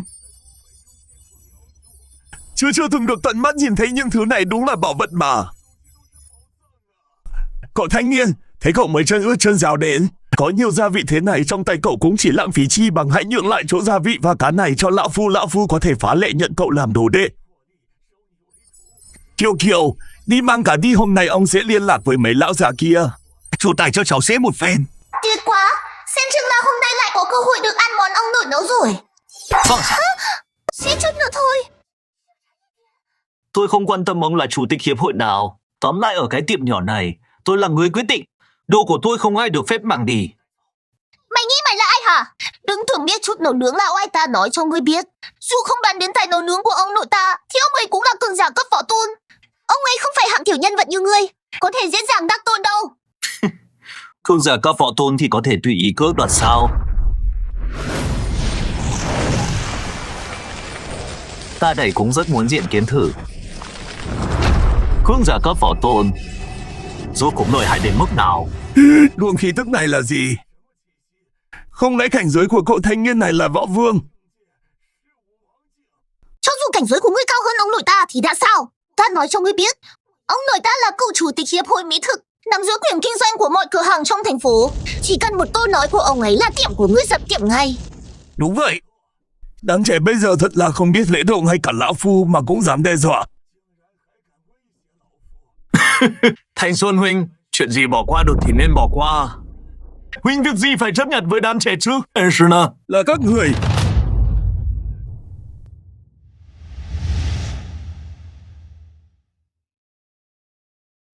Hình Phong còn có. Trần Tổng, sao mọi người lại ở đây? Tôi nghe nói quán này có món mới nên mới đặc biệt đưa Trần Tổng đến thử món. Trần Tổng, cậu thanh niên này chính là người ngài tìm. Tin tôi sao? Chuyện lần trước cậu giúp Liên minh quân cứu thành phố, tôi đã báo cáo trung thực với Trần Tổng rồi. Vốn dĩ Trần Tổng muốn cảm ơn cậu công khai, nhưng tôi biết cậu xưa nay không thích lộ diện, nên mới đành mời ngày ấy hạ mình đến đây. chàng trai, chuyện của cậu tôi nghe cả rồi, không chỉ nấu ăn điêu luyện, mà còn hào phóng dùng mỹ thực khích lệ võ giả rất tốt đâu có. Ngài quá khen. Nó chỉ là một đầu bếp quảnh thôi. Sao có thể được Trần Tổng để mắt tôi chứ? Hỏng rồi, nghe nói Trần Thuận này rất bao che, nếu mình đắc tội người mà ông ta coi trọng là sớm muộn gì cũng bị tính sổ. Nếu Trần Tổng đã có việc vậy, ông cháu tôi không ở đây làm trừng mắt nữa, xin phép đi trước. Hình Phong, ông thực sự muốn vì một thằng danh mà đắc tội tôi sao? Vương hội trưởng đã nghĩ quá rồi, tôi chỉ cảm thấy nếu ông nếm thử món ăn của cậu nhóc này làm biết đâu có thể hóa giải hiểu lầm đấy. Hình Phong nói đúng đó, Vương hội trưởng. Theo tôi được biết, từ sau khi ông rời khỏi Hiệp hội Mỹ thực cho đến nay, vị trí hội trưởng vẫn chưa có người kế nhiệm. Nếu cậu nhóc này thực sự có bản lĩnh để cậu ta gia nhập Hiệp hội Mỹ thực thay thế vị trí của ông cũng không phải là không thể. Các người! Được, tôi sẽ cho cậu ta một cơ hội. Nếu món cậu ta làm khiến tôi tâm phục khẩu phục, tôi sẵn sàng nhường lại vị trí chủ tịch này. Có điều, nếu cậu ta làm ra mấy món tầm thường không ra hồn, lãng phí nguyên liệu quý giá thế này, thì tiệm ăn này phải đóng cửa ngay lập tức. Và cậu, ta vĩnh viễn không được vào bếp nữa. Chủ tịch Vương, yêu cầu này của ông có hơi quá. Sao nào? Chút yêu cầu nhỏ này mà các người cũng muốn từ chối sao? Không lẽ là sợ rồi chứ? Nhóc con, nếu biết điều thì nhận thua sớm đi. Biết đâu ông nội tôi tâm trạng tốt, sẽ không truy cứu chuyện cũ. Tiệm này của anh vẫn còn giữ được đấy. Đừng đồng ý với họ, họ rõ ràng là đang dùng khích tướng kẻ thôi. Anh Lâm Tiêu, đừng đồng ý với họ. Em muốn cả đời được ăn món anh nấu. Trước khi đến đây tôi cứ tưởng là một đầu bếp trẻ tài năng thiên bẩm nào đó. Hóa ra nãy giờ cũng chỉ là một tên mặt trắng bám váy chị em nhà họ Trương thôi. Thôi bỏ đi cháu gái, chúng ta đi. Đợi đã là một đầu bếp thì trong từ điển chưa bao giờ có chữ sợ. Nếu Trần Tổng và các tiền bối đã muốn nếm thử tay nghề của tôi thì vãn bối xin cung kính không bằng tuân mệnh. Đợi đã, tôi còn một điều kiện. Lát nữa món anh làm không được dùng cách hấp. Dựa vào đâu chứ? Hấp là một trong những cách chế biến, đâu phải đặc quyền của nhà họ Vương các người. Thì hấp không phải đặc quyền của nhà họ Vương thôi, nhưng đừng quên là ông nội tôi đã đề xuất trước. Ai bảo làm cá là tôi phải hấp chứ?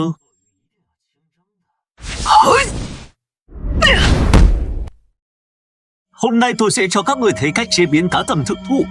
Cá tầm 7 món. Con bê đặt 7 món. Tôi còn chưa nghe qua bao giờ. Thằng nhóc này ngông cuồng quá rồi đấy. Chỉ là một con cá tầm thôi mà, con đòi làm 7 món. Ê, khoan đã, cá tầm 7 món. Đó chẳng phải là món trong truyền thuyết Tầm Long Yên sao?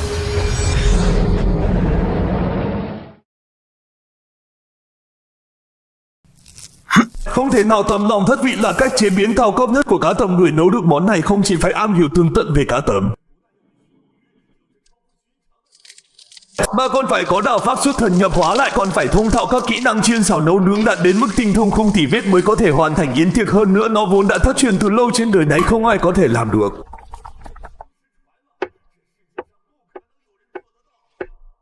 Món đầu tiên, sashimi cá tầm. Lên món.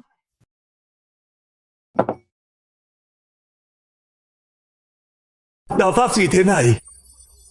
Không chỉ giữ được những thớ thịt đặc trưng mà còn thái nó mỏng như cánh ve, dù tôi còn chưa nếm thử đều có thể cảm nhận được độ tươi mềm, trơn láng và giòn sần sật của miếng cá.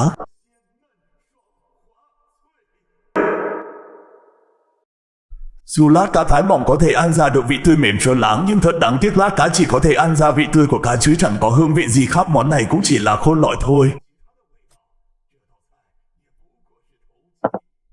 Hả? Anh Lâm Tiêu có dặn nếu có ai nôn nóng ăn không lát cá như vậy thì bảo tôi nhắc họ hãy cuốn cá với gia vị mà ăn để tránh làm phí hoài con cá của anh ấy. Gia vị chẳng qua cũng chỉ là mù tạt với nước tương. Vậy sao? Tôi thấy chưa chắc đâu. Chỉ có vị chua, cay, mặn mà thôi, không đáng để thử. Gia vị phong phú thế này, sao có thể chứ?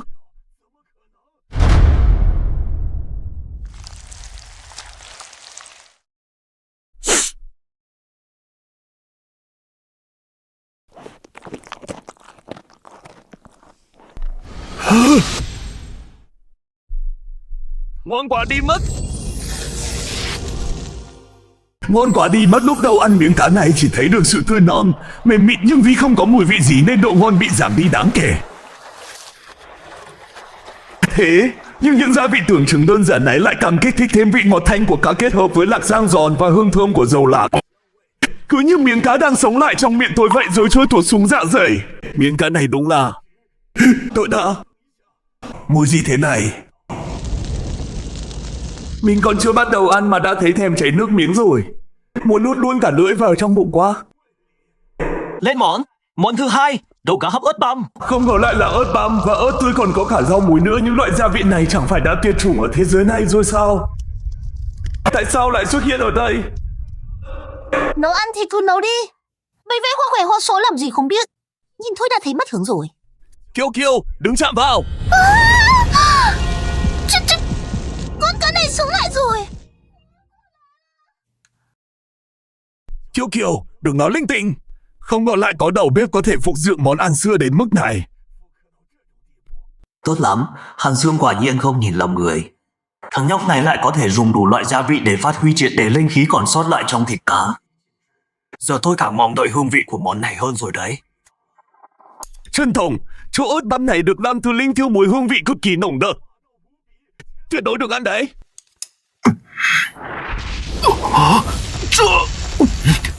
Chuyện này là sao? Trân Tổng, sao lại có thể như vậy?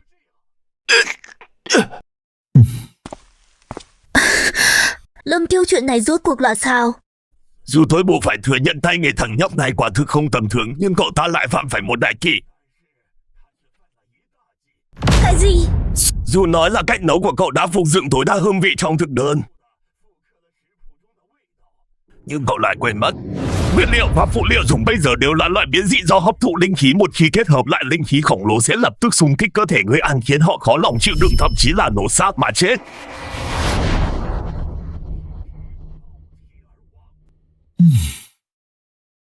Vậy thì sao? Cậu còn giả vờ cái gì? Còn phải nói sao? Đương nhiên là ông nội tôi thắng rồi. Anh Lâm Tiêu, những gì ông ta nói có thật không? Lâm Tiêu, anh nói một câu đi chứ. Lâm Tiêu, lần này cậu gây họa lớn rồi. Đến cả tôi cũng không giúp được cậu. Ai nói ăn món của tôi sẽ xảy ra chuyện? Huống hồ món ăn này không phải các người vẫn chưa ăn xong sao? Hả? Lâm Tiêu, ý của anh là... Đúng vậy. Một khi ăn phải ớt bả vương đã qua tẩm ướp, linh khí chứa đựng bên trong nó sẽ cộng hưởng với linh khí trong thịt cá, nổ tung ngay lập tức. Nhưng mà chỉ cần dùng nước ép táo để trung hòa là có thể dẫn linh khí khắp cơ thể vào đan điền để cơ thể hấp thụ. Nói cách khác, chỉ khi uống nước ép táo, trung hòa vị cay mới tính là ăn một món hoàn chỉnh. Tôi đã bảo mà anh Lâm Tiêu không đời nào hạ độc thực khách đâu. Hóa ra nấu ăn còn có thể như vậy. Đúng thế, lão phu tung hoành giới ẩm thực mấy chục năm vẫn chưa từng nghe qua chuyện này. Mọi người không tin lời nhảm nhí của hắn đấy chứ. Cái gì mà nước ép táo giải quyết được linh khí bùng nổ? Chuyện này tôi chưa từng nghe thấy bao giờ. Tôi tin Lâm Tiểu. Nếu hôm nay xảy ra chuyện, dù cho quân liên minh có truy cứu, bắt Trương Hàn Sương tội đi tù, tôi cũng không hối tiếc. Đội trưởng Trương, sự thật rành rành trước mắt. Cô còn không mau bắt tên hung thủ giết người này lại? Hay là cô muốn bao che cho hắn?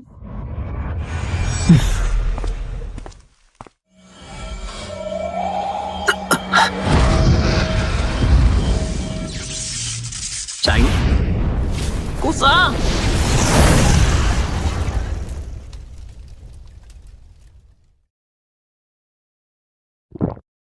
Đã chết đến nơi rồi mà còn muốn dùng ly nước táo để lật ngược kinh thế, thật nực cười. Hình phong Trương Hàn Sương tôi không sai bảo được, nhưng đừng quên Hiệp hội ẩn thực và Hiệp hội võ giả là một. Với tư cách là cậu chủ tịch Hiệp hội ẩn thực, ta lệnh cho cậu bắt tên hung thủ này quy án. Thời gian cũng gần đủ rồi. Thật vớ vẩn. Cái gì?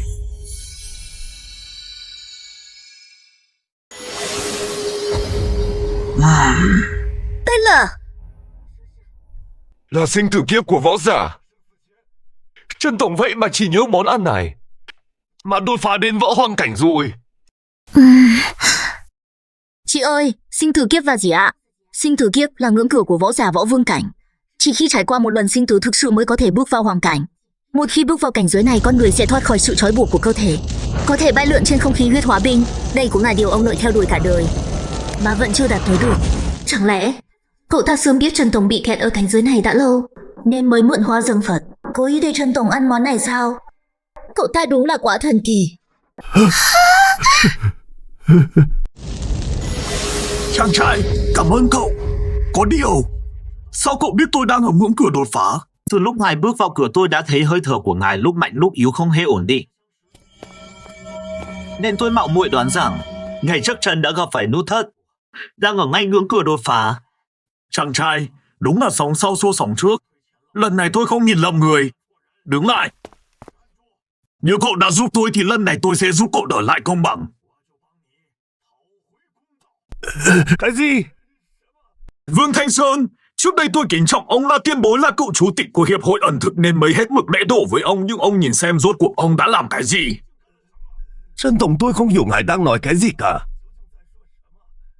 Tôi đã tra cứu hồ sơ kể từ khi ông tiếp quản chức chủ tịch Hiệp hội ẩn thực, đã hạ lệnh thu giữ mọi thực phổ trong nước, không cho phép bất kỳ ai cất giấu riêng, dùng những công thức này để bồi dưỡng phe cánh của mình. Tôi không có. Không hề. Không còn cố tình chèn ép các thành viên khác trong hiệp hội, lập ra đủ loại rào cản kiểm tra vô căn cứ, sa thải những đầu bếp không phục tùng sự quản lý của ông, nâng đỡ người của nhà họ Vương các ông lên chức, chỉ tiếc là thiên phú của ông không cao và vì thế dẫn đến hiệp hội ẩm thực đi xuống dốc. Nhưng không ngoài dự đoán của tôi, cuộc bỏ phiếu của hiệp hội ẩm thực sắp tới chủ tịch vẫn sẽ là ông chứ gì. Ông Đội, những gì anh ta nói có phải thật không? Câm miệng Trần Tổng, tôi biết ngài là tổng chỉ huy Liên minh quân, nhưng chuyện của hiệp hội ẩn thực là việc nội bộ ngài không có quyền can thiệp, cũng không có quyền xử lý. Tôi huống hồ với tư cách là chủ tịch hiệp hội ẩn thực, tôi có tư cách giám sát mọi đầu bếp trong thiên hạ. Sai rồi kể từ ngày hôm nay. Ông không còn nữa đâu. Cái gì? Đội trưởng Trương Anh nói cho ông ta biết tại sao anh lại từ tiền tuyến trở về. Báo cáo sở dĩ tôi từ tiền tuyến trở về là vì ở tiền tuyến xuất hiện biến dị thực phẩm quy mô lớn, hơn nữa quái vật tấn công với tần suất dày đặc, tiền tuyến thương vong thảm khốc. Võ giả và ẩm thực vốn dĩ hỗ trợ lẫn nhau. Chính vì tư lợi cá nhân của ông, dùng ẩm thực để củng cố quyền lực của mình, định bợ bọn quan lại quyền quý, mới khiến tiền tuyến lầm than. Nên kể từ hôm nay, toàn dân bước vào thời chiến, mọi cơ quan đều thuộc quyền quản lý của Liên minh quân. Sao có thể như vậy được? Hình Phong, Trương Hàn Sương, hai người lôi ông ta đi, đồng thời điều tra kỹ mọi ngành công nghiệp ẩm thực liên quan đến nhà họ Vương, nếu có vi phạm tịch thu toàn bộ. Có nghĩa là vốn dĩ thế giới này từng tồn tại đầu bếp và mỹ thực, thậm chí còn thành lập cả một hiệp hội, nhưng vì một vài nguyên nhân nên mới khiến mỹ thực lụi tàn. Anh Lâm Tiêu đang nghĩ gì thế? Anh đang nghĩ thật sự chỉ dựa vào một mình Vương Thanh Sơn mà có thể khiến mỹ thực cả thế giới biến mất sao? Chẳng phải Trần Tổng đã nói vậy sao? Thôi bé à, tôi không còn nói thế đâu. Trần Tổng. Lâm Tiêu, cậu là người trẻ có thiên phú nấu nướng nhất tôi từng gặp, tự nhiên cũng nên hiểu rõ. Dù cho Vương Thanh Sơn có bản lĩnh đến đâu, có tiêu hủy hết mọi công thức nấu ăn, thì cũng không thể khiến mỹ thực tuyệt diệt được.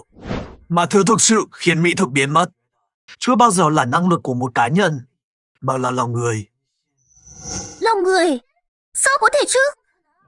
Thực ra nhiều năm trước đã có người phát hiện sử dụng nguyên liệu biến dị để nấu ăn quả thực có thể giúp người thường trở thành võ giả. Nhưng khi danh tiếng mỹ thực vang xa, những tác động tiêu cực cũng lan rộng theo. Nhưng kẻ trở thành võ giả thì vui mừng khôn xiết, nhưng cũng có vô số kẻ bỏ ra số tiền lớn mà vẫn không thể thành võ giả, dẫn đến việc họ không cam tâm, đố kỵ, oán hận, tố cáo lẫn nhau, đầu độc lẫn nhau cho đến khi nguyên liệu biến dị tuyệt chủng hoàn toàn, cho đến khi thịt nhân tạo xuất hiện mới dẹp yên được sóng gió này. Mỹ thực cũng giống như thanh kiếm hai lưỡi vậy. Xem ra đôi khi quá nổi trội cũng là chuyện xấu. Trần Tổng, vậy hôm nay ông đến tìm tôi chỉ đơn giản là để thử món tôi nấu thôi sao? Không hẳn, còn một việc nữa cần cậu giúp. Việc gì mà đến lượt đầu bếp nhỏ như tôi ra tay chứ?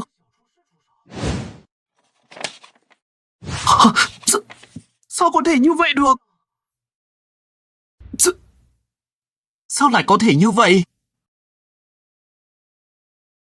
Lâm Tiêu, theo điều tra của chúng tôi, trong 3 ngày qua, hơn một nửa người trong thành phố đã mắc phải một căn bệnh bí ẩn. Cân nặng của họ sụt giảm nghiêm trọng trong thời gian ngắn và còn mắc chứng chán ăn trầm trọng. Đỗ Minh Kiệt, không đúng. Chẳng phải hắn ta tuyên bố thịt tổng hợp của mình tuyệt đối an toàn sao? Đây cũng chính là điều chúng tôi hoàn toàn không có manh mối. Nhưng theo kết quả điều tra cho thấy, những bệnh nhân này sau khi ăn thịt tổng hợp, cơ thể mới xuất hiện tình trạng nghiêm trọng như vậy. Hơn nữa bọn họ dường như cực kỳ nghiện thịt tổng hợp. Thiệt hay. Hiện tại chúng ta hoàn toàn không có bằng chứng chống lại Lưu Minh Kiệt. Nếu không, tôi nhất định sẽ bắt hắn phải trả giá. Chị à, chúng ta chỉ cần cắt đứt nguồn thịt tổng hợp là được mà. Không thể nào, thịt tổng hợp đã kinh doanh nhiều năm, từ lâu đã tạo nên uy tín không thể lay chuyển, không thể dễ dàng cắt đứt được. Huống hồ một khi thịt tổng hợp bị cắt đứt, những kẻ đã nghiện sẽ phát điên trong thời gian ngắn, gây ra sự phá hoại không thể tưởng tượng nổi cho thành phố. Khi đó kinh tế, an ninh, dân sinh của cả thành phố đều sẽ sụp đổ trong chốc lát. Nghiêm trọng vậy sao? Lâm Tiêu, chuyện này hệ trọng vô cùng. Một khi thất bại, danh tiếng bấy lâu nay cậu tích lũy sẽ tan thành mây khói. Lúc đó cậu sẽ phải chịu sự chỉ trích của vạn dân. Thật ra cho dù cậu có từ chối, tôi cũng có thể thấu hiểu. Không, nếu đã liên quan đến nhiều người dân như vậy, tôi không có lý do gì để từ chối. Nhưng sau khi thành công, tôi hy vọng các người có thể giúp tôi một việc. Chuyện này đối với tôi vô cùng quan trọng.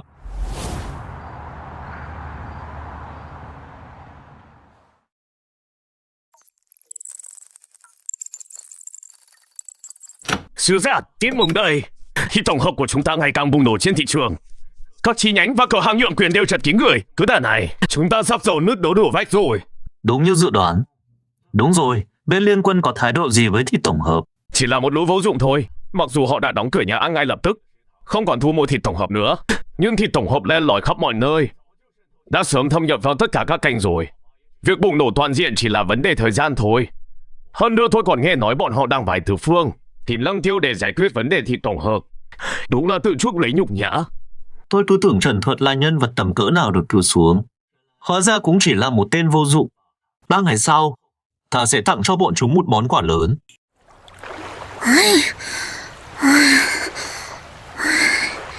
Anh Lâm Tiêu, anh đủ rồi đấy. Lần nào ra ngoài cũng là em làm việc nặng. Còn anh với Tiểu Bạch khi hưởng phúc. Thế thì chịu thôi. Mỗi cô Tiểu Bạch ngửi được hơi thở của biển chịu trách nhiệm tìm kiếm nguyên liệu, còn anh thì phải nghỉ ngơi dưỡng sức để còn nấu nướng đống nguyên liệu đó. Việc tốn sức đương nhiên phải rơi xuống đầu chú rồi. Thế không thể để chị em đến sao? Thực lực của chị ấy mạnh hơn em nhiều mà. Chú nói cũng có lý đấy. Cũng không phải là không được có điều nếu để chị chú biết anh có không gian linh khí. Với tính cách của chị chú chắc chắn sẽ đem chuyện anh có không gian linh khí báo cáo lên cấp trên. Đến lúc đó thế giới nhỏ của anh sẽ có vô số võ giả và người của quân đội kéo đến. Khi đó mọi nguyên liệu đều phải nộp lên xung công. Sau này chú đừng hỏng được ăn ngon nữa nhé. Trời xanh ơi! Yên tâm đi thanh niên, chỉ cần chú chịu khổ được thì chú sẽ có cái khổ chịu hoài không hết. Cô tí!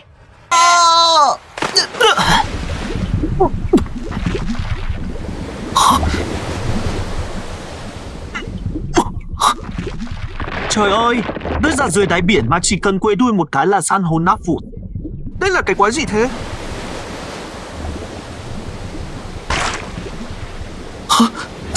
Thôi xong rồi.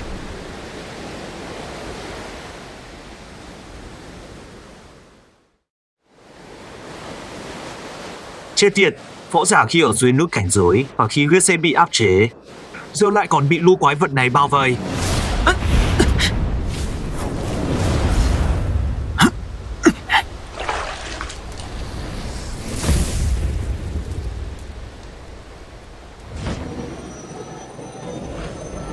Xem ra mình chỉ còn cách dùng chiêu đó thôi. Quỳ xuống cho anh! Làm gì vậy? Chẳng qua chỉ ném hắn xuống biển cho hả giận thôi mà. Yên tâm đi, lát nữa tôi vớt anh ta lên ngày.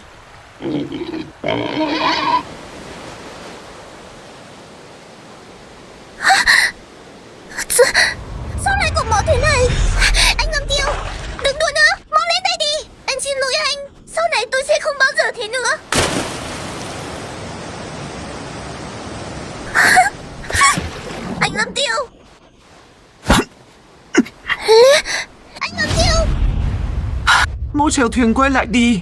Tôi không trụ được lâu đâu. Chứ. Hơi.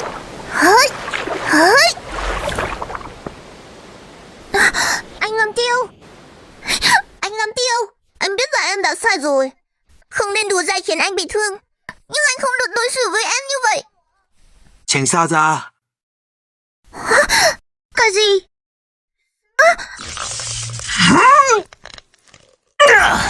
Tất cả ra hết tay cho tao.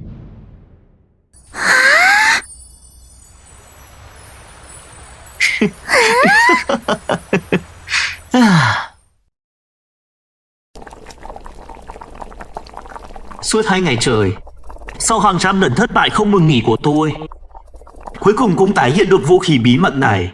Tiểu Vũ, những gì em nói trong điện thoại lúc nãy là thật sao Lâm Tiêu? Cậu ấy thật sự chỉ mất 2 ngày để làm ra vũ khí bí mật sao? Thật mà chị em đã thử qua rồi, món này vừa ngon lại vừa vui nhộn, hơn nữa giá rẻ và hương vị ngoài sức tưởng tượng. Một khi tung ra thị trường chắc chắn sẽ đảo lộn cả thế giới trong thời gian ngắn. Tuyệt quá, mau cho chị xem rốt cuộc nó là gì đi. Lâm Tiêu, Tiểu Vũ, hai đứa điên rồi sao? Dù chị luôn ủng hộ hai đứa vô điều kiện, nhưng chỉ dùng mấy viên bỏ viên đơn giản mà muốn đối phó với thịt tổng hợp gây nghiện sao? Đúng là nằm mơ giữa ban ngày. Chị à, Hay là để em giúp chị từ chối chuyện này với Trần Tổng nhé. Tại sao? Dù Trần Tổng chỉ nói là để chị giải quyết vấn đề gây nghiện của thịt tổng hợp, nhưng suy cho cùng thứ chúng ta cần đối đầu là đám nhà giàu do Lưu Minh Kiệt cầm đầu, nên món ăn tung ra không chỉ phải ngon mà còn phải để người dân nào cũng ăn nổi. Nhưng dù bò viên này rẻ thật thì sao có thể giải quyết được vấn đề gây nghiện chứ? Ông chủ, bò viên nổ này miễn phí thật sao? Cho tôi một bát để thối ăn đêm. Đưa cho cô ấy đi. Chỉ còn vài tiếng nữa là đến ngày thứ 3. Nhân lúc Trần Tổng chưa biết chuyện bỏ viên, có lẽ mình nên chủ động đi nhận lỗi với Trần Tổng để bảo vệ Lâm Tiêu.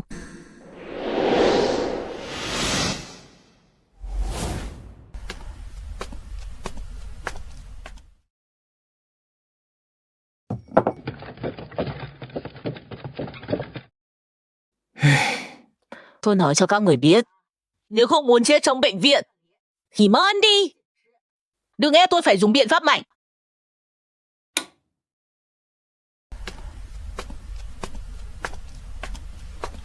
Ngồi yên đấy.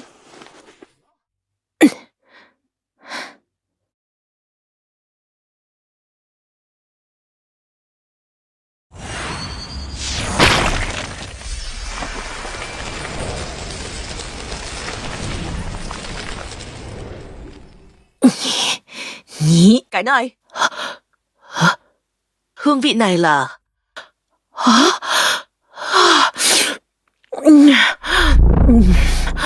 ngon quá đi mất.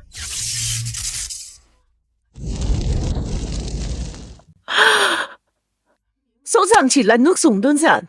Thế nhưng khoảnh khắc vừa nếm thử lại khiến tôi cảm nhận được sự mềm mướt lạ kỳ. Cứ như thể tôi đã trở thành thượng đế vậy. Dù tôi không biết nguyên liệu trong món súp này rốt cuộc là gì, nhưng chỉ dựa vào hương vị đó tôi liền có một cảm giác cực kỳ tinh tế. Giống như cơ thể đã tìm lại được sự kiểm soát hơn nữa. Tôi không chỉ giữ được công việc này mà thậm chí còn có thể được vào chính thức sớm.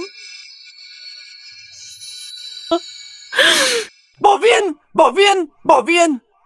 Không xong rồi, dù đã giải quyết được vấn đề chán ăn của bệnh nhân, nhưng tôi lại quên mất rằng một khi các bệnh nhân lấy lại cảm giác thèm ăn, việc không ăn không uống suốt 7 ngày qua sẽ khiến họ rơi vào trạng thái điên cuồng.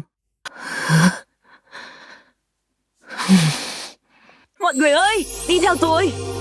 Tôi hứa ai cũng sẽ được ăn bò viên. Nào, đi theo tôi. Đã quá thời hạn 3 ngày rồi. Dù lần này Trần Tổng đã nói rõ, cho dù Lâm Tiêu không hoàn thành nhiệm vụ cũng không truy cứu, nhưng việc này liên quan đến hàng vạn người dân trong thành phố mà Lâm Tiêu lại là người do tôi tiến cử, tôi khó lòng tránh khỏi trách nhiệm này.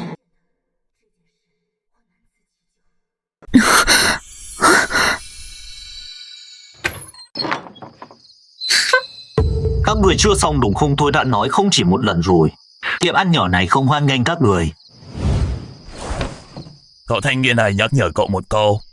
Nếu đuổi chúng tôi đi, cậu sẽ phải hối hận đấy.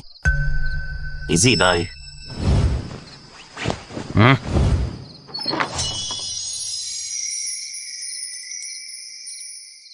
Hóa ra là thực trung ký. Hả? Chị ơi, thực trung ký là gì thế?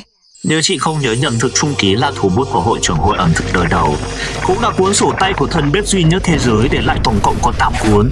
Trong mỗi cuốn sổ tay đó đều ẩn chứa hàng trăm món ăn linh khí. Mỗi món ăn đều có hiệu quả đặc biệt.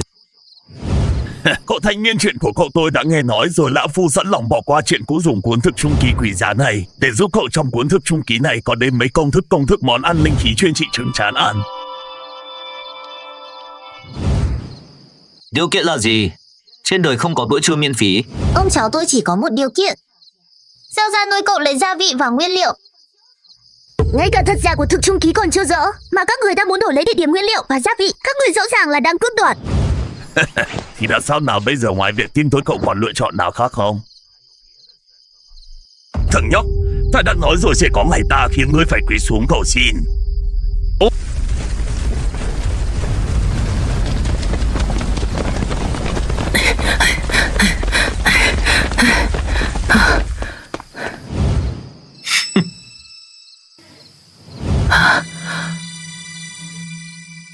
Cái gì? Địa chỉ trên hộp cơm chính là đây. Lại còn miễn phí nữa. Anh em xông lên! Tránh ra! Tránh ra! Đợi đã. Hả? Miễn phí cái gì chứ, các người thật là... Tiểu Vũ, làm việc đi. Rõ ạ.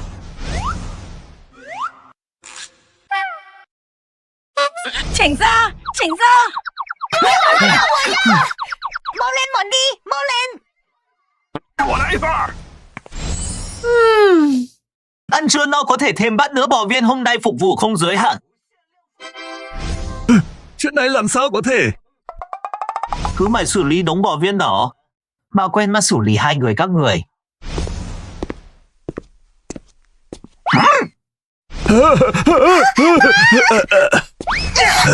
Hai người các người, cút ngay cho tôi! Ông nội, chúng ta phải làm sao đây? Đi thôi, đã đắc tội với Trần Thuận. Thành phố này chúng ta không thể ở lại được nữa. Ông nội, quân liên minh có mặt khắp Long Quốc. Chúng ta còn có thể đi đâu? Đến nơi khởi nguồn linh khí, nơi đó quy tụ đầu bếp các nước. Còn có một liên minh bóng tối bí ẩn với năng lực của ta, hoàn toàn có thể gây dựng lại cờ đồ.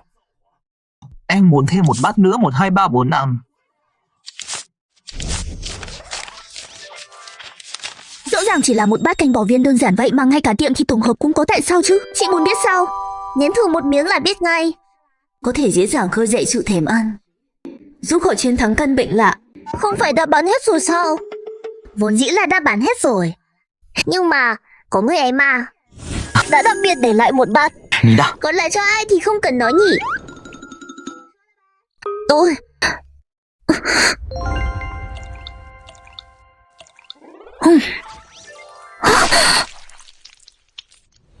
Món bò viên nhân nước này hoàn toàn khác với bò viên tôi thường ăn.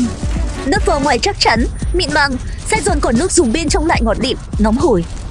Rốt cuộc làm nguyên liệu gì vậy? tại sao lại ngọt thanh đến thế?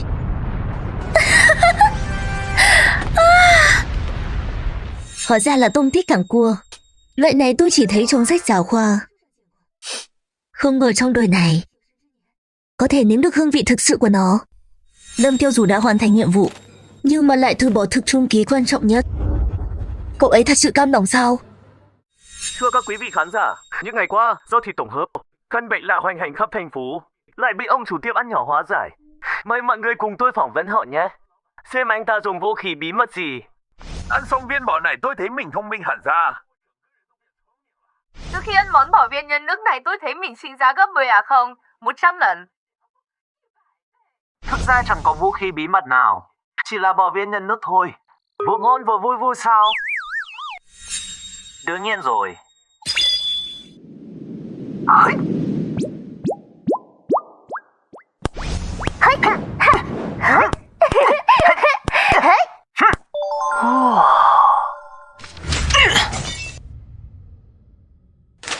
Sứ giả, không xong rồi. Đám đông đã đập phá tiệm thịt tổng hợp chứng khoán Trạng Sản rồi, chúng ta tiêu đời rồi. Sứ giả, lần này không chỉ ảnh hưởng đến cửa hàng thịt tổng hợp khoản đầu tư của nhà họ Lưu mà còn cả những doanh nghiệp thuộc liên minh mà anh giao tôi quản lý. Chúng ta ở cái thành phố này đã hoàn toàn không còn chỗ đứng nữa rồi. Lũ khốn này tất cả đều đang tràn sống rồi. Hóa ra kẻ đứng sau nhà họ Lưu là ông. Trần Tổng,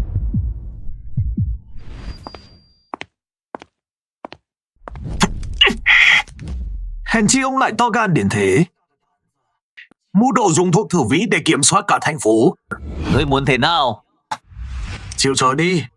Khai ra mọi thông tin về tổ chức đứng sau người ta có thể cân nhắc tha cho ngươi một mạng. Chỉ dựa vào các người sao? Trần Thuật, ngươi và ta đều là võ vương cảnh, nếu ta và Lưu Minh Kiệt liên thủ, đánh bại hai người là chuyện dễ như trở bàn tay. Hình Phong, giờ cho cậu đấy. Được.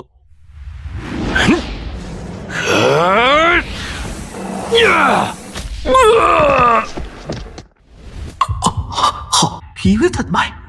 Thông tin cho thấy Thằng trước hắn mới chỉ là võ tôn cảnh thôi mà sao lại đột phá võ vương cảnh nhanh như vậy? sứ giả cứu mạng. Thổ vô dụng.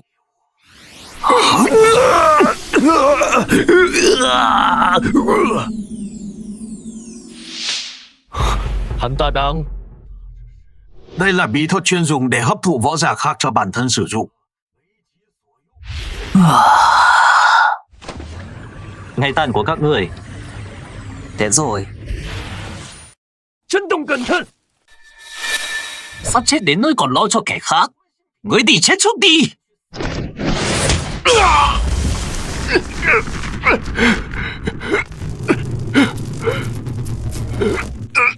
Thiên phú của ngươi khá đấy. Chỉ tiếc ngươi đã theo sai người. Nếu ban đầu chọn ở lại Liên Minh Quân, có lẽ vị trí tổng trưởng hôm nay đã là của ngươi. Ngươi nói nhảm hơi nhiều rồi đấy.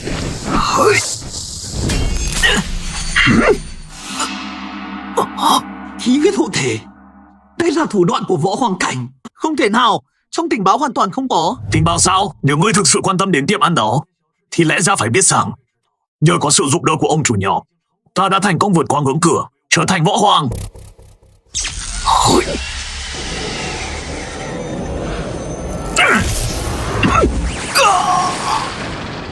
Ta đã nói rồi, cái thứ gọi là mỹ thực không nên xuất hiện trên thế giới này. Bây giờ ngươi nói gì cũng muộn rồi. Trước khi chết, ta tặng ngươi một món quà. Thấy chưa? Cho dù bảo viên dai giòn có giải quyết được cỏ đuôi chuột, thì cùng lắm cũng chỉ cứu được 100 người. Ta không tin hắn có thể cứu hàng chục triệu người trong một đêm. Thành phố này định sẵn sẽ bị thổ hóa rồi. Xem ra ngươi lại đánh giá thấp Lăng Tiêu rồi. Cái gì?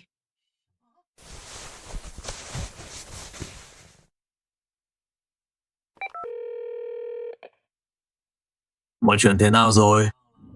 Trần Tổng, tin tức đấy. Phán đoán của Lâm Tiêu không sai. Bộ viên sản xuất ra dưới sự giúp đỡ của Liên Minh Quân đã được đưa vào sản xuất tự động. Hiện tại, bộ viên dai giòn đóng hộp đã được liên kết các siêu thị và cửa hàng ngay trong đêm. Virus đã hoàn toàn bị khống chế rồi. Nghe thấy chưa? Không thể nào. Sao có thể như vậy được?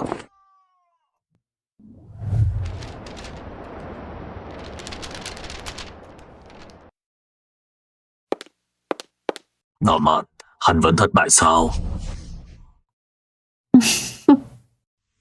Thưa chủ nhân, tên phế vật đó chết rồi, hơn nữa vì quan hệ của hắn, Long Quốc đã nâng cao cấp độ phòng thủ.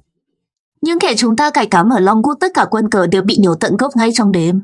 Ồ, vậy kế hoạch nhắm vào Long Quốc sắp tới, các người thấy nên làm thế nào?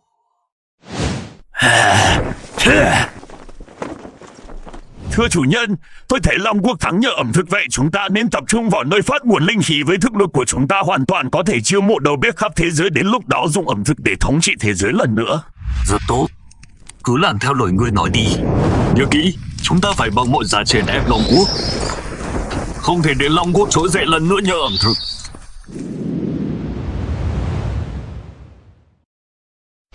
Dù tôi cung cấp công thức sản xuất ra bò viên nổ đóng hộp không được tính là doanh thu của tiệm, nhưng mà đêm qua bán được hơn 10.000 bát súp bò viên nổ lại giúp tôi thu về hơn 500.000 tệ.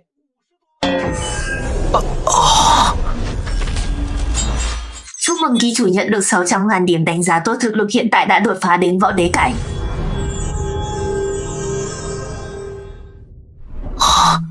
Đây chính là cảm giác của võ đế cảnh sao? Tôi thậm chí cảm thấy bản thân bây giờ là vô sở bất năng.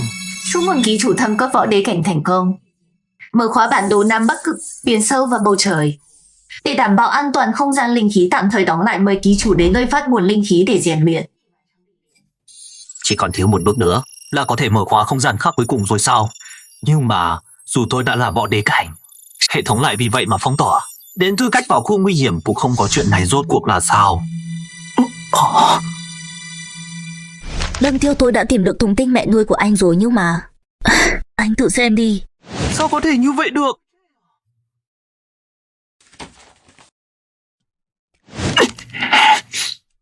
Đã làm! Liên minh bóng tối. Liên minh bóng tối là tổ chức bí ẩn nhất trên thế giới này, được thành lập từ lần linh khí hồi phục đầu tiên của 100 năm trước. Suốt 100 năm sau đó, chúng dựa vào những thủ đoạn không chừa một kẽ hở nào để kiểm soát hơn 80% quốc gia trên toàn thế giới. Theo điều tra của chúng tôi, thịt nhân tạo chính là tác phẩm của chúng. Vậy tại sao mẹ nuôi của tôi lại dính dáng đến liên minh bóng tối? Theo những manh mối mà chúng tôi có được, lúc đó tại nơi khởi nguồn linh khí đã xảy ra nạn quái thú, một lượng lớn người dân đã về nước lánh nạn, mà mẹ cậu vào lúc đó đã bị cha nuôi và Lâm Vân bỏ lại nơi khởi nguồn linh khí. Sau đó bà ấy vô tình bị liên minh bóng tối bắt đi. Mẹ tôi chỉ là một người phụ nữ bình thường nhất. Tại sao liên minh bóng tối lại phải? Theo thông tin tình báo của chúng tôi, đối tượng bị liên minh bóng tối bắt giữ đều là những người có nền tảng nấu nướng nhất định. Nếu không có gì bất ngờ, liên minh bóng tối sẽ huấn luyện họ trở thành đầu bếp, chuyên phục vụ cho việc kiểm soát thế giới của chúng. Không được, năm xưa chính mẹ đã nhận nuôi tôi, mới giúp tôi bình an khôn lớn. Tôi không thể để bà ấy rơi vào nguy hiểm được. Tôi phải đến nơi khởi nguồn linh khí. Lâm Tiêu, tình hình ở nơi khởi nguồn linh khí quá phức tạp. Ở đó không chỉ tập trung các võ giả trên toàn thế giới, mà còn có những đại đầu bếp từ khắp các quốc gia. Mà cậu cũng hiểu rõ, Long quốc chúng ta vì không có đầu bếp danh tiếng, nên hiện giờ tại nơi khởi nguồn linh khí đang gặp muôn vàn khó khăn. Thế nên ý của cấp trên là muốn cậu ở lại căn cứ để bồi dưỡng thêm những nhân tài mới. Còn chuyện của mẹ cậu, chúng tôi sẽ chọn ra những người phù hợp để đích thân đi giải quyết. Không, mẹ tôi thì tôi sẽ tự cứu. Còn nữa, tôi còn muốn cho cả thế giới biết rằng ẩm thực của Long quốc đã trở lại rồi. Cái gì? Đây chính là thế giới bên ngoài sao? So với những gì em nghĩ, hình như hơi khác một chút. Tiểu Vũ, chậm thôi. Chúng ta đã rời khỏi biên giới rồi. Chỉ cần vượt qua ngọn núi này là có thể đến nơi khởi nguồn linh khí. Để đến khi tới nơi khởi nguồn linh khí, em nhất định phải ăn một bữa thật no.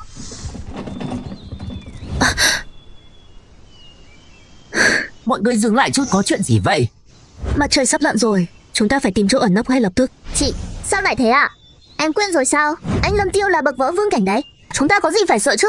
Không phải sợ Tiểu Vũ, em phải hiểu mỗi nơi đều có quy tắc riêng của nó. Ví dụ như núi Thái Bình này là nơi hỗn loạn rồng rắn lẫn lộn, chúng ta phải cẩn trọng từng bước, nhưng không sẽ gặp nguy hiểm khôn lường.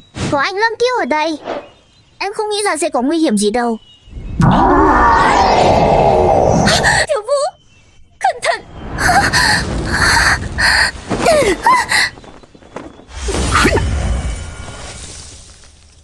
Đây là hơi thở của quái thú cấp võ vương, vậy mà lại bị anh ta một đao chém đứt, chuyện này sao có thể chứ?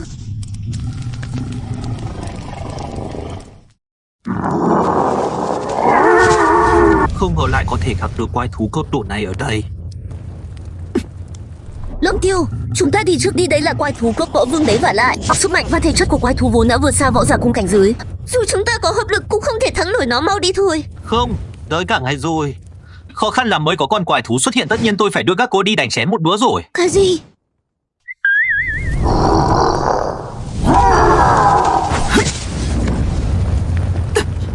Đây là quái thú cấp võ vương đấy, dù cho quân liên minh có ra mặt ít nhất cũng phải có 2 võ vương dẫn đội mới giết được nó. Vậy mà Lâm Tiêu chỉ dùng một con dao đã giết được nó. Rồi rốt cuộc bây giờ anh ta đang ở cảnh giới nào vậy?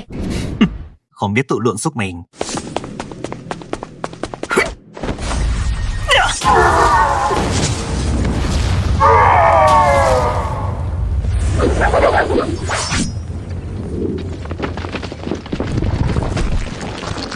Cái gì?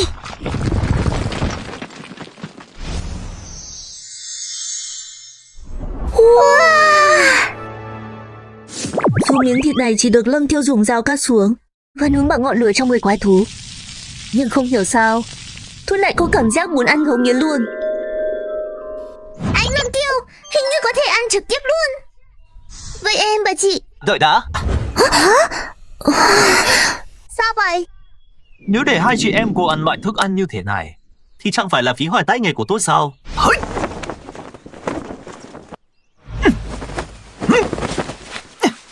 Tiểu Bạch, bắt đầu thôi.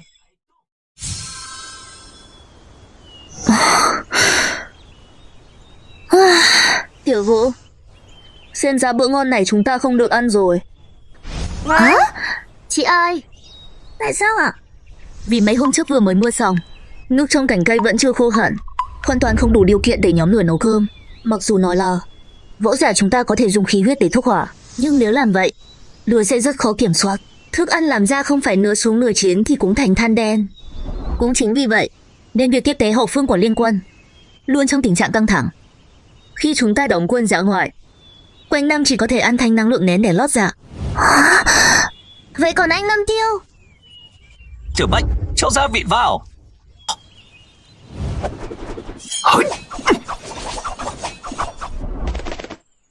Tuy là thịt thú, nhưng thực chất thớ thịt cũng giống thịt bò, có những sợi sơ khá thô, nên nhất định phải thái ngược thớ, như vậy mới cắt đứt được sơ thịt.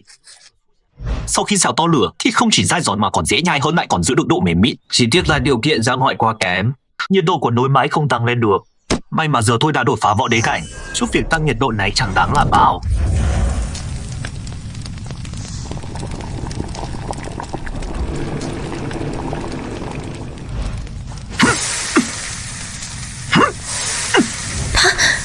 Anh ấy không chỉ kiểm soát ngọn lửa hoàn hảo, mà còn có thể trong điều kiện ra ngoài dùng chu nghệ kích phát linh khí trong thịt quái thú. Chẳng lẽ chu nghệ của anh ấy từ lâu đã không còn bị giới hạn trong thành phố, mà là mọi lúc mọi nơi?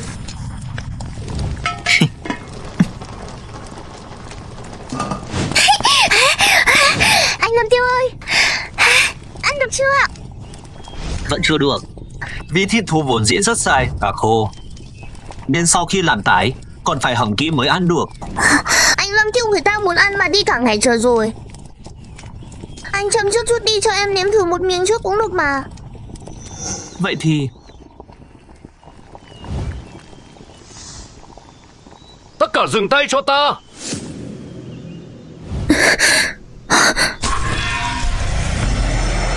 Hỏng rồi, tên cầm đầu này chắc là thực lực võ hoàng cảnh, còn 4 kẻ phía sau đang ở võ vương cảnh.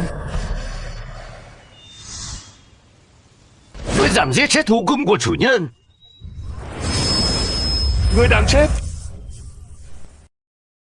Hả? Ngươi nói cái gì? Con quái vật thối tha suýt thiếu chết ta đó là thú cưng do chủ nhân các người nuôi sao?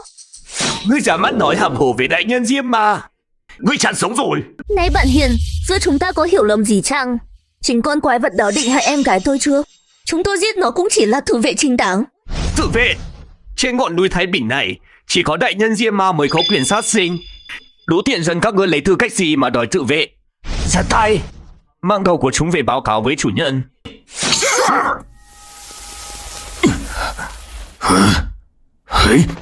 Hỏng rồi, nếu đối phương chỉ có một mình, ba chúng ta hợp lực còn có cơ hội thắng. Nhưng đối phương có tận 4 võ vương, lại còn thêm một võ hoàng cảnh nữa, chúng ta xong đời rồi. Có đàn bà vướng chân vướng tay, chết đi cho ta.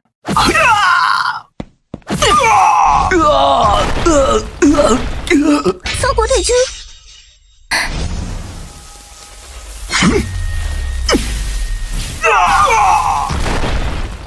Đó là 4 võ giả cấp võ vương đó. Vậy mà không đỡ nổi một chiêu của Lâm Tiêu. Rốt cuộc bây giờ anh ta đang ở cảnh giới nào? Chúng ta giết con rồng thối đó thì sao? Các ngươi tìm chết.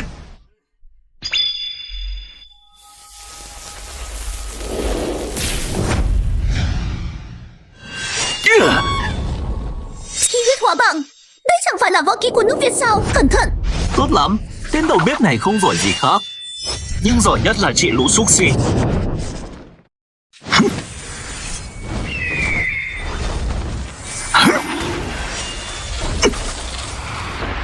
Vỡ vụn cho tao.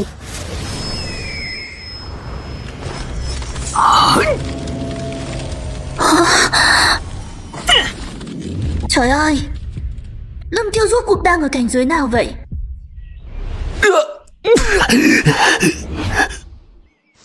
Chuyện này sao có thể chứ? Võ kỹ của mình lại bị phá chỉ trong một đao. Vừa nãy Tiểu Vũ đã nói với ông rồi, là con quái thú đó làm hại người, nên chúng tôi mới ra tay. Hơn nữa dù quái thú là do chủ nhân ông nuôi, nhưng các người lại để mặc nó chạy lung tung hại người, cũng là đáng đời thôi. Ngươi dám náo sự như vậy sao? Các người cứ đợi đấy. Đi thong thả, không tiếng. Anh Lâm Tiêu, chúng ta có thể ăn được chưa ạ? Hai tiết. Ngon quá đi. Đến cả võ hoang cảnh cũng chỉ làm nô bộc. Vậy kẻ đứng sau hắn chắc chắn không tầm thường. Chuyện là ai đấy? Chủ nhân, không xong rồi. Diêm Bá đại nhân chết rồi.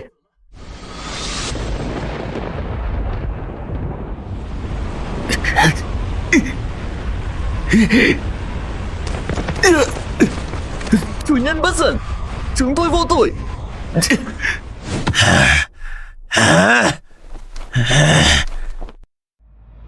Kẻ nào dám náo sự trên địa bàn của ta?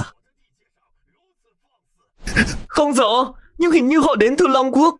Đúng rồi, họ đã đi đến phố ẩm thực rồi. Chúng ta phải mau chóng chặn họ lại. Tuyệt đối không được để họ phá hoại. Yên tâm đi, Long Quốc chẳng qua là nơi không có ẩm thực thôi. Lũ người Long Quốc ngu ngốc này thấy phố ẩm thực do chính ta bố trí, e là sẽ quên luôn cả tổ tông là ai. Đi thôi, để mấy con chuột nhất đó phải nợ máu trả bằng máu.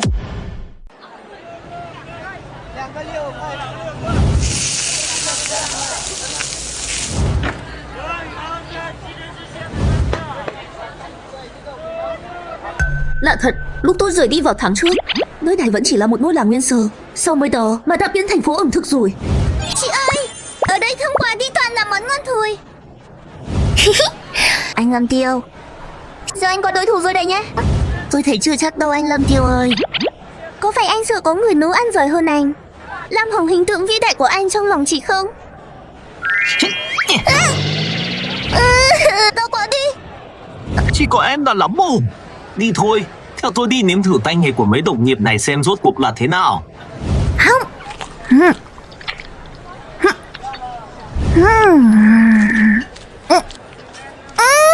Cái gì thế này?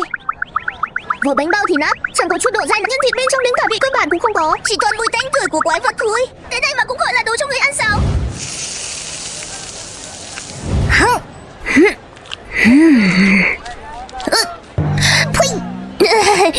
Nhai không nổi thì đã đành, đã thế còn bẩn chất nữa chứ. Nước, mau đưa nước cho tôi. Cảm ơn.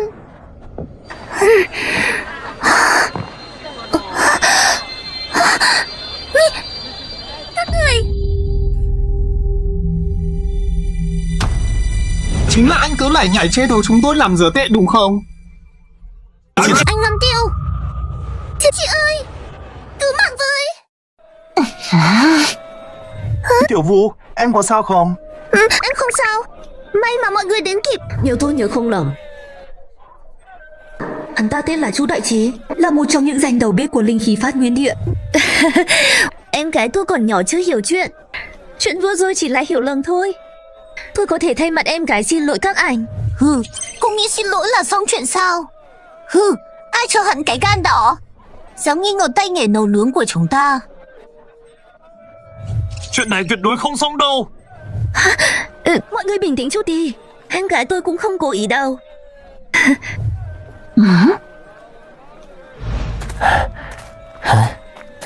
Đại nhân, chúng ta phải tăng tốc thôi. Nếu ba kẻ này quậy phá ở phố ẩm thực thì tâm huyết của ngài sẽ tiêu tủ mất. Chúng không xứng. Đại nhân, không biết rồi đúng không? Công chủ phố ẩm thực Chu Đại Trí cũng giống tôi. Tại linh khí phát nguyên, từng được thực thần chỉ điểm. Còn đối đệ của ông ấy ai nấy đều có tay nghề phi phạm, thực lực không thể xem thường. Nếu bọn họ dám gây chuyện ở phố ẩm thực, e là Chu Đại Trí chẳng cần ra tay, chỉ cần tùy tiện làm một món, tên đó sẽ phải quỳ xuống xin tha. Lâm Tiêu, anh đang làm gì vậy? Đừng nói nữa. Chỉ dựa vào các người mà cũng giảm nhắc đến 2 chữ tay nghề sao? Nhóc con à, cậu là khách hàng, tâm trạng không tốt mắng vài câu. Chúng tôi là đầu bếp cũng có thể bỏ qua. Nhưng cậu dám cùng con nhỏ này hạ thấp tay nghề của chúng tôi. Chuyện này tuyệt đối không xong đâu. Mọi người bình tĩnh chút đi. Đã dám ra đây bày sạp thì đương nhiên phải chuẩn bị tâm lý bị khách hàng góp ý. Huống hồ tay nghề của bọn họ đúng là chẳng ra sao. Mày ngông cuồng quá rồi đấy. Nói thật cho mày biết nhé, 4 người chúng tao lần lượt tinh thông hầm, nấu, làm bánh và chiên giòn. Còn sư phụ tao thì cực kỳ giỏi món nướng, biến món ăn thành nghệ thuật. Trên đời này số người thắng được ông ấy chỉ đếm trên đầu ngón tay. Nói mà các người vẫn không phục sao? Nếu đã vậy thì so tài một trận thế nào? Cái gì? Anh định một mình thách đấu cả 4 người bọn họ sao? Nếu mày thua, tao sẽ tự tay bẻ nát cả hàm răng mày, cho mày biết thế nào là họa thú miệng bà già. Cũng như nhau cả thôi. Sư phụ, người xem hắn kìa. Lão Phu cũng đã nhiều năm không thi thố trổ tài, cứ coi như là thư giãn đi. Đa tạ sư phụ.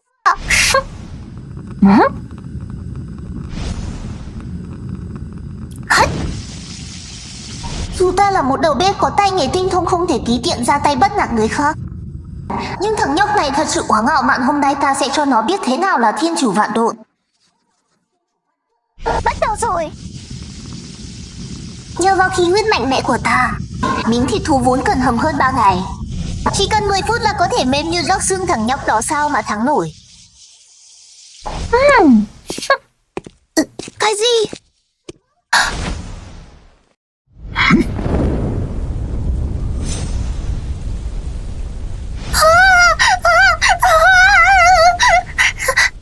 Sao có thể có ngọn lửa lớn như vậy? Yên tâm đi chị, cho dù khí huyết của hắn có dồi dào thì thúc giục lửa lớn cũng được gì chứ. Đừng quên em là bậc thầy làm bánh, chỉ cần ra tay một chút thôi là có thể cho hắn biết thế nào gọi là... Ôi sao? Muốn làm bột bánh cho ngon, ngoài quy tắc 3 sạch cơ bản còn cần 3 lần nhào 3 lần ủ. Đầu bếp bình thường dù có làm thâu đêm suốt sáng cũng không thể nhào xong bột trong thời gian ngắn. Vậy mà thằng nhóc này lại... Xong rồi. Hôm nay mình đã vượt xa phong độ thịt chiên xong không hề bị bong lấp, buộc chúng ta thắng rồi. Tuyệt quá. Còn miếng thịt chiên giòn này chúng ta thắng chắc. Sư huynh, không ngờ kỹ thuật chiên của huynh đã đạt đến mức này. Em cái muội chỉ mới ăn một miếng mà tiếng giòn rụng đã vang lên như vậy. Chị ơi, em còn chưa kịp ăn mà. Em chưa ăn, chị và lão Tam cũng chưa ăn. Chẳng lẽ là... Món thịt chiên này lớp vỏ ngoài giòn rụ, khi nhai còn có vị mặn và tế nhẹ cùng với vị ngọt thanh của thịt thú. Không hề có một chút mùi tanh của quái thú nào. Anh làm tiêu, món thịt chiên anh làm đúng là vô đối. Thiểu Vũ nói quả thực không sai. Hơn nữa tôi cảm nhận rõ lưu thông khí huyết đã tăng thêm một bậc. Chẳng bao lâu nữa tôi cũng có thể đột phá võ hoàng cảnh thiên nhiên. Mặc dù với thực lực của Lâm Tiêu, đối phó với 3 vị danh đầu bếp đứng đầu không thành vấn đề, nhưng vị danh đầu bếp này, món nướng của ông ta, nhìn vẻ ngoài thì có vẻ tầm thường nhưng bên trong lại ẩn chứa huyền cơ, không dễ dàng đối phó vậy đâu. Thời gian sắp hết rồi đấy.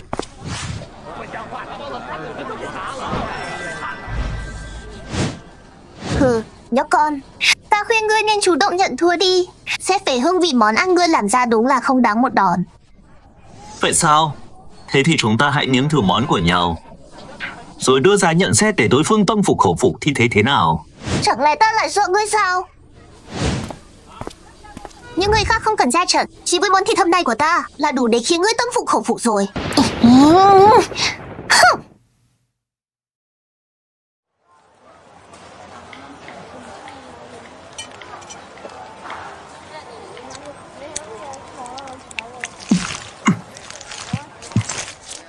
Thằng nhóc này chắc chỉ cần nếm một miếng thịt hầm của ta là sẽ muốn cắn đứt lưỡi luôn thôi. Nhưng thịt của hắn trông cũng đủ sắc hương vị. Ta cũng không ngại nếm thử xem sao.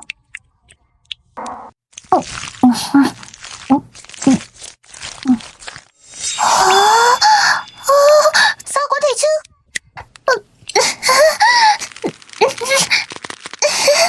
Sao lại có món thịt hầm ngon thế này?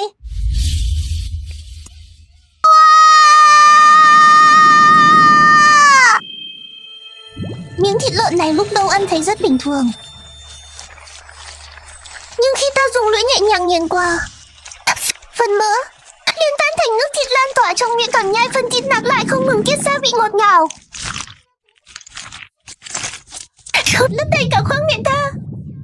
Tại sao bỗng dưng ta lại muốn khóc thế này? Cứ như muốn giải tỏa hết mọi biến cố cuộc đời vậy. Rốt cuộc ngươi đã dùng nguyên liệu gì? Tại sao chỉ một miếng thịt hầm lại khiến ta buồn khóc? Là hành tây lệ rồi. Cái gì? Dù kỹ thuật hâm thịt của ta và ngươi không khác mấy, nhưng ngươi lại bỏ qua vị cay trong hành tây lệ rơi vừa hay có thể trung hòa mùi tanh nồng của thịt thú. Khử mùi tăng vị tươi, khiến hương vị thịt thú được nâng lên một tầm cao mới. Chịu chết đi, miếng ruộn.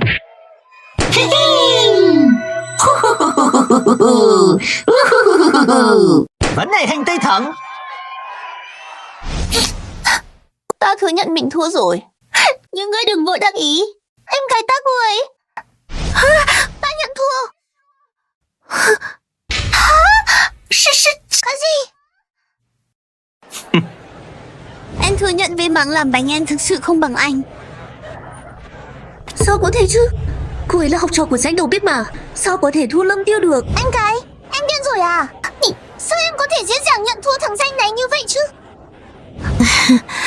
Thì em vẫn chưa nếm thử vị của cái bánh bao này, nhưng thông qua độ đàn hồi khi ấn vào vỏ bánh em đã biết ngay. Chiếc bánh này dù là thời gian nhỏ bột hay ủ bột, đều hoàn hảo không tì vết. Không thể nào, đừng để nó do em.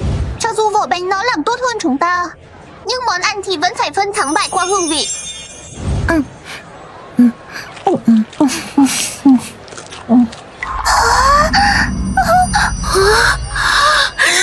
Đây rốt cuộc là mùi vị gì vậy? Vỏ của chiếc bánh bao này tuy nhìn có vẻ đơn giản, nhưng lại đạt đến độ mềm xốp và dai ngon. Ngay cả khi không ăn nhân bên trong mà chỉ ăn vỏ thôi, lớp vỏ bánh cũng khiến người ta không kìm được mà muốn ăn nồng miến. Em cứ ngỡ vẻ ngoài của chiếc bánh bao này đã là hoàn mỹ rồi, không ngờ phần nhân bên trong lại càng đặc sắc hơn. Cảm giác chắc thịt đó cứ như thứ em đang ăn không phải nhân bánh bao, mà là một viên thịt được chế biến tỉ mỉ. Hơn nữa dưới sự hỗ trợ của các loại gia vị, mùi tanh của thịt thú đã bị loại bỏ hoàn toàn, lại còn khiến mùi vị đặc trưng của thịt được kích phát rất vừa vặn. Quả thực là quá ngon rồi.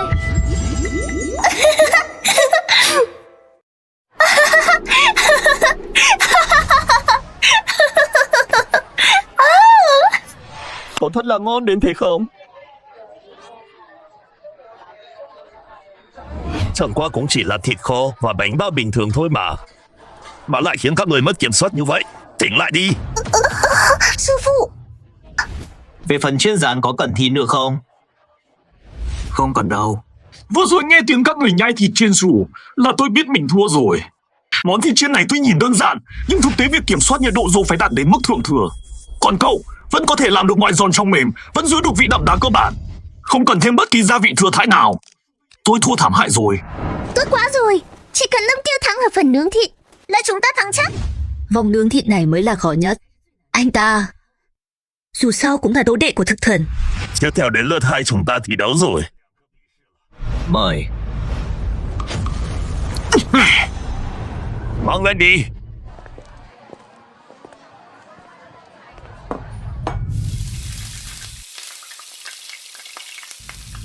Để tôi giúp anh hay anh tự làm? Chị ơi, anh ta có ý gì vậy? Không phải nên cắt sẵn cho khách hàng sao? Theo lý mà nói thì đúng là vậy, nhưng hai người họ đã muốn thi thố tay nghề. Ngoài việc so tài với độ lửa khi nướng thịt, còn phải so cả đao pháp nữa. Hả? Cái gì? Là một đầu bếp chuyên nghiệp, phải ăn thử mọi loại thịt. Có như vậy khi hạ rào mới đảm bảo miếng thịt cắt ra có vị ngon nhất. Đây không còn là cuộc so tài đơn thuần nữa, mà là đang thăm dò thực lực của nhau. Cầm con dao to thế này để cắt thịt, anh chắc là mình nắm rõ được thớ thịt chứ. Vậy thì cứ thử xem. Thằng Danh này chỉ có chút tài nấu nướng mà đã vành đuôi lên tận trời rồi, phải biết rằng nướng thịt khó nhất không phải nướng hay ướp, mà là thái thịt. Muốn làm món nướng ngon trước tiên phải thẩm ướp hoàn toàn để khử mùi tanh và tăng hương vị, sau đó mới nướng qua lửa than tạo nên phản ứng mê lát. Nhưng đây chỉ là điều kiện cơ bản của món nướng, điều thực sự quan trọng là cách thái. Chỉ khi cắt đứt hoàn toàn các cân trong thịt thì miếng thịt thú dài nhách mới có thể nhai nát trở thành một món mỹ vị đúng nghĩa. Xong rồi, Nếm thử đi. Cái gì? Nhanh vậy sao?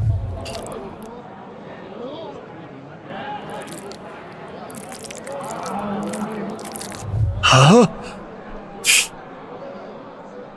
Ta cứ ngỡ hắn chỉ biết vô trương kỹ xảo thái lát, không ngờ hắn lại chọn cách thái miếng phức tạp nhất, không chỉ giữ lại được thứ thịt vốn có mà còn cắt đứt được cả phần cân.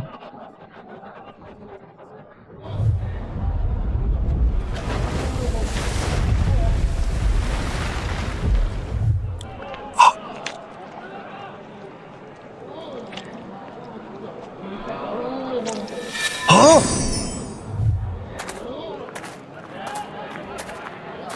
Đại nhân Lâm cũng đến. Tất cả tránh ra hết cho ta. Thằng rảnh, giảm giết thú cưng của ta, hôm nay ta sẽ khiến ngươi. Chuyện này sao có thể chứ?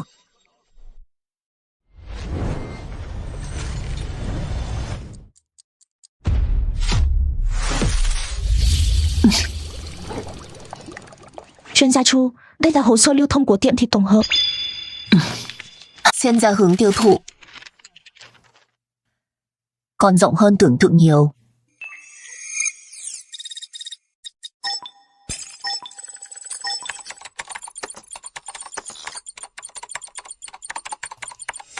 Hóa ra anh ta dùng enzyme mạch của càng cua và tôm kít.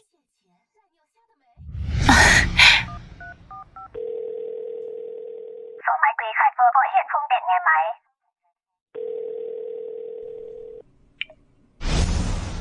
Chuyên gia Chu, tại sao cô lại giúp anh ta như vậy? Vì tôi tin mỹ thực có thể cứu người.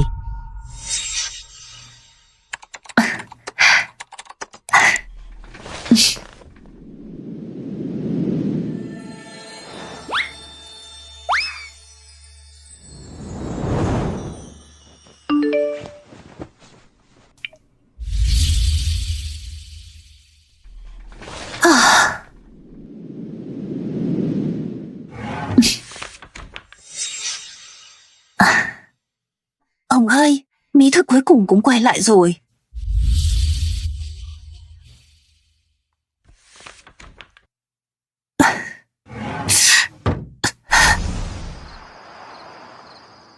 Lăng Tiêu, xin đừng phụ lòng tin của tôi.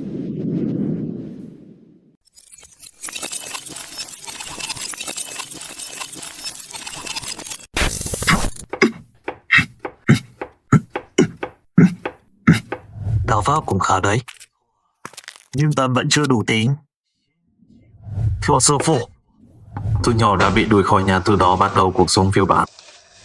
Nếu không phải gặp được sư phụ, có lẽ tôi đã sớm lìa đời. Nhưng rốt cuộc lòng tham của tôi quá lớn, không muốn dụng tâm rèn luyện chủ nghệ, thường xuyên đấu đá với các đồng môn, quên mất lời dạy của sư phụ năm xưa. Chủ nghệ là để cứu người, không phải để chèn ép người.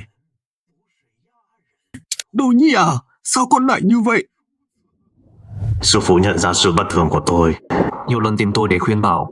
Dù tôi có nghe theo, nhưng lại không cam tâm dừng bước tại đấy. Tôi thề sẽ lợi dụng mọi thứ có thể, dù có bất chấp thủ đoạn, vứt bỏ lương tâm bị sư phụ phát hiện. Tôi cũng phải có được thứ vốn thuộc về mình. Sau khi sư phụ đi rồi, tôi đã có được mọi thứ mình muốn, một tay che cả bầu trời, chiếm đoạt những công thức và gia vị quý giá làm của riêng tôi, chẳng thiếu thứ gì nữa. Nhưng con gái tôi lại vì ngộ độc thực phẩm mà vĩnh viễn rời xa tôi hối hận. Tôi càng trở nên tồi tệ hơn, tôi hận tất cả những bất công đối với mình. Tôi nuôi nấng Kiều Kiều trưởng thành nhưng lại quá nuông chiều, bảo bọc vốn thường quyền lực có thể bảo vệ tất cả, nhưng lại đánh mất nhiều hơn. Tất cả đều là báo ứng.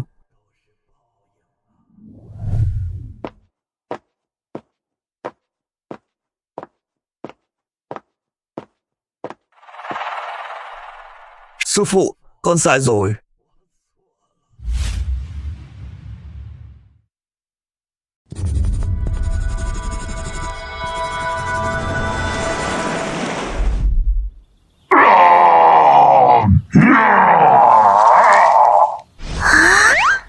Anh Lâm Tiêu, mấy quả táo này thực sự sẽ tự dọa chết mình sao? Không phải dọa chết đâu, là héo do phản ứng thôi. Nhưng sau khi héo, hương thơm sẽ đậm hơn.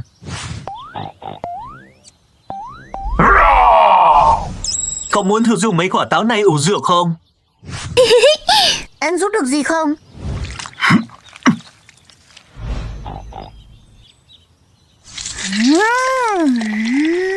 thêm một chút cái này nữa. Phải đợi 7 ngày. Nhưng chúng ta có thể thử thứ khác trước. Em có biết trong này ngoài cá ra còn có gì không?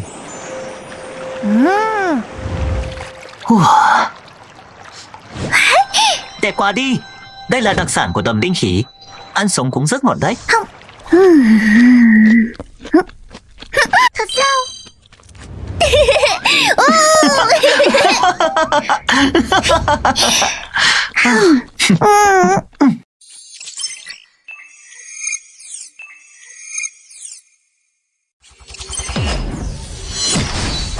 Anh mau lại đây nghỉ ngơi một lát đi. Tổng chỉ huy nói anh nên cho mình nghỉ ngơi một chút rồi. Thú chiêu vừa mới qua, tôi không thể nghỉ ngơi. Đây là mệnh lệnh. Hôm nay anh bắt buộc phải nghỉ ngơi.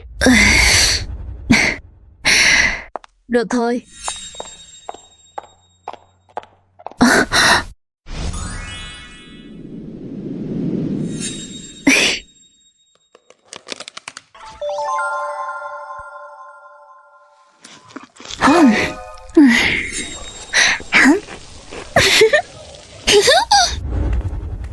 Thế nào, ngon chưa? Anh ấy rất lợi hại, trò chuyện chút đi. Rốt cuộc cô cảm thấy thế nào về anh ấy? Tôi không biết. Nhưng tôi rất biết ơn anh ấy. Tôi thấy cô đối với anh ấy không chỉ đơn giản là biết ơn đâu. Tình hình tiền tuyến thế nào rồi? Tạm thời ổn định nhưng hành động của liên minh bóng tối ngày càng thường xuyên. Tôi sẽ bảo vệ tốt cho anh ấy và thành phố này. Cảm ơn.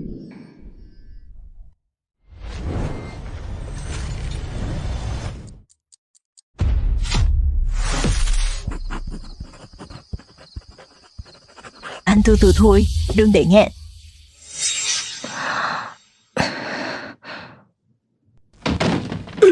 Đồ vô dụng, suốt ngày ăn hại.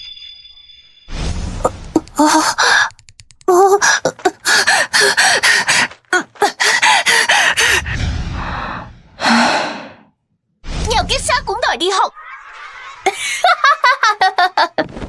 Họ cười nhạo con không có tiền. Nghèo chính là cái tôi. Cầm lấy, tự mình giữ cho kỹ nhé.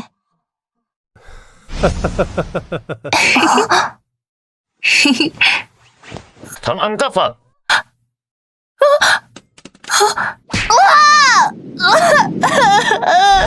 Dừng tay lại, nó vẫn còn là trẻ con.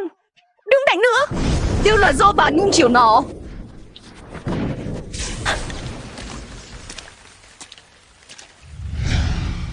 Muốn không bị bắt nạt thì phải có tiền.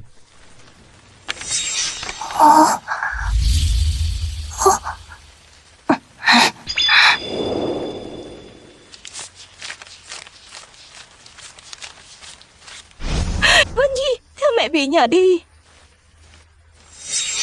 Con không có nhà.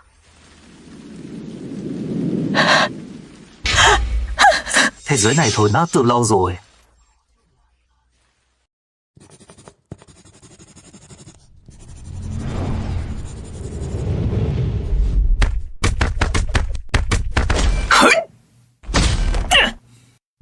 Tôi chỉ muốn sống tiếp thôi.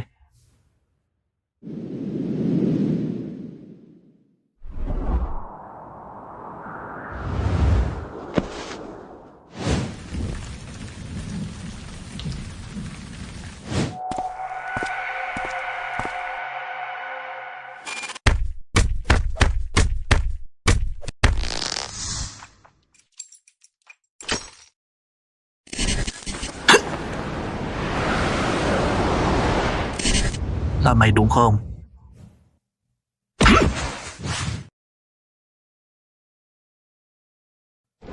Họ kiêu ngạo. Tôi chỉ không thèm đứng chung với lũ phế vật. Mục tiêu Lưu Minh Kiệt, điểm yếu Thăng Lam. Hợp tác vui vẻ, giám đốc Lưu. Nếu mình cũng làm được món ăn đó.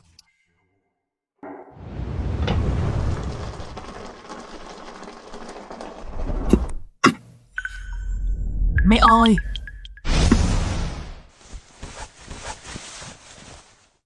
Tôi vốn đã không còn đường lui nữa rồi.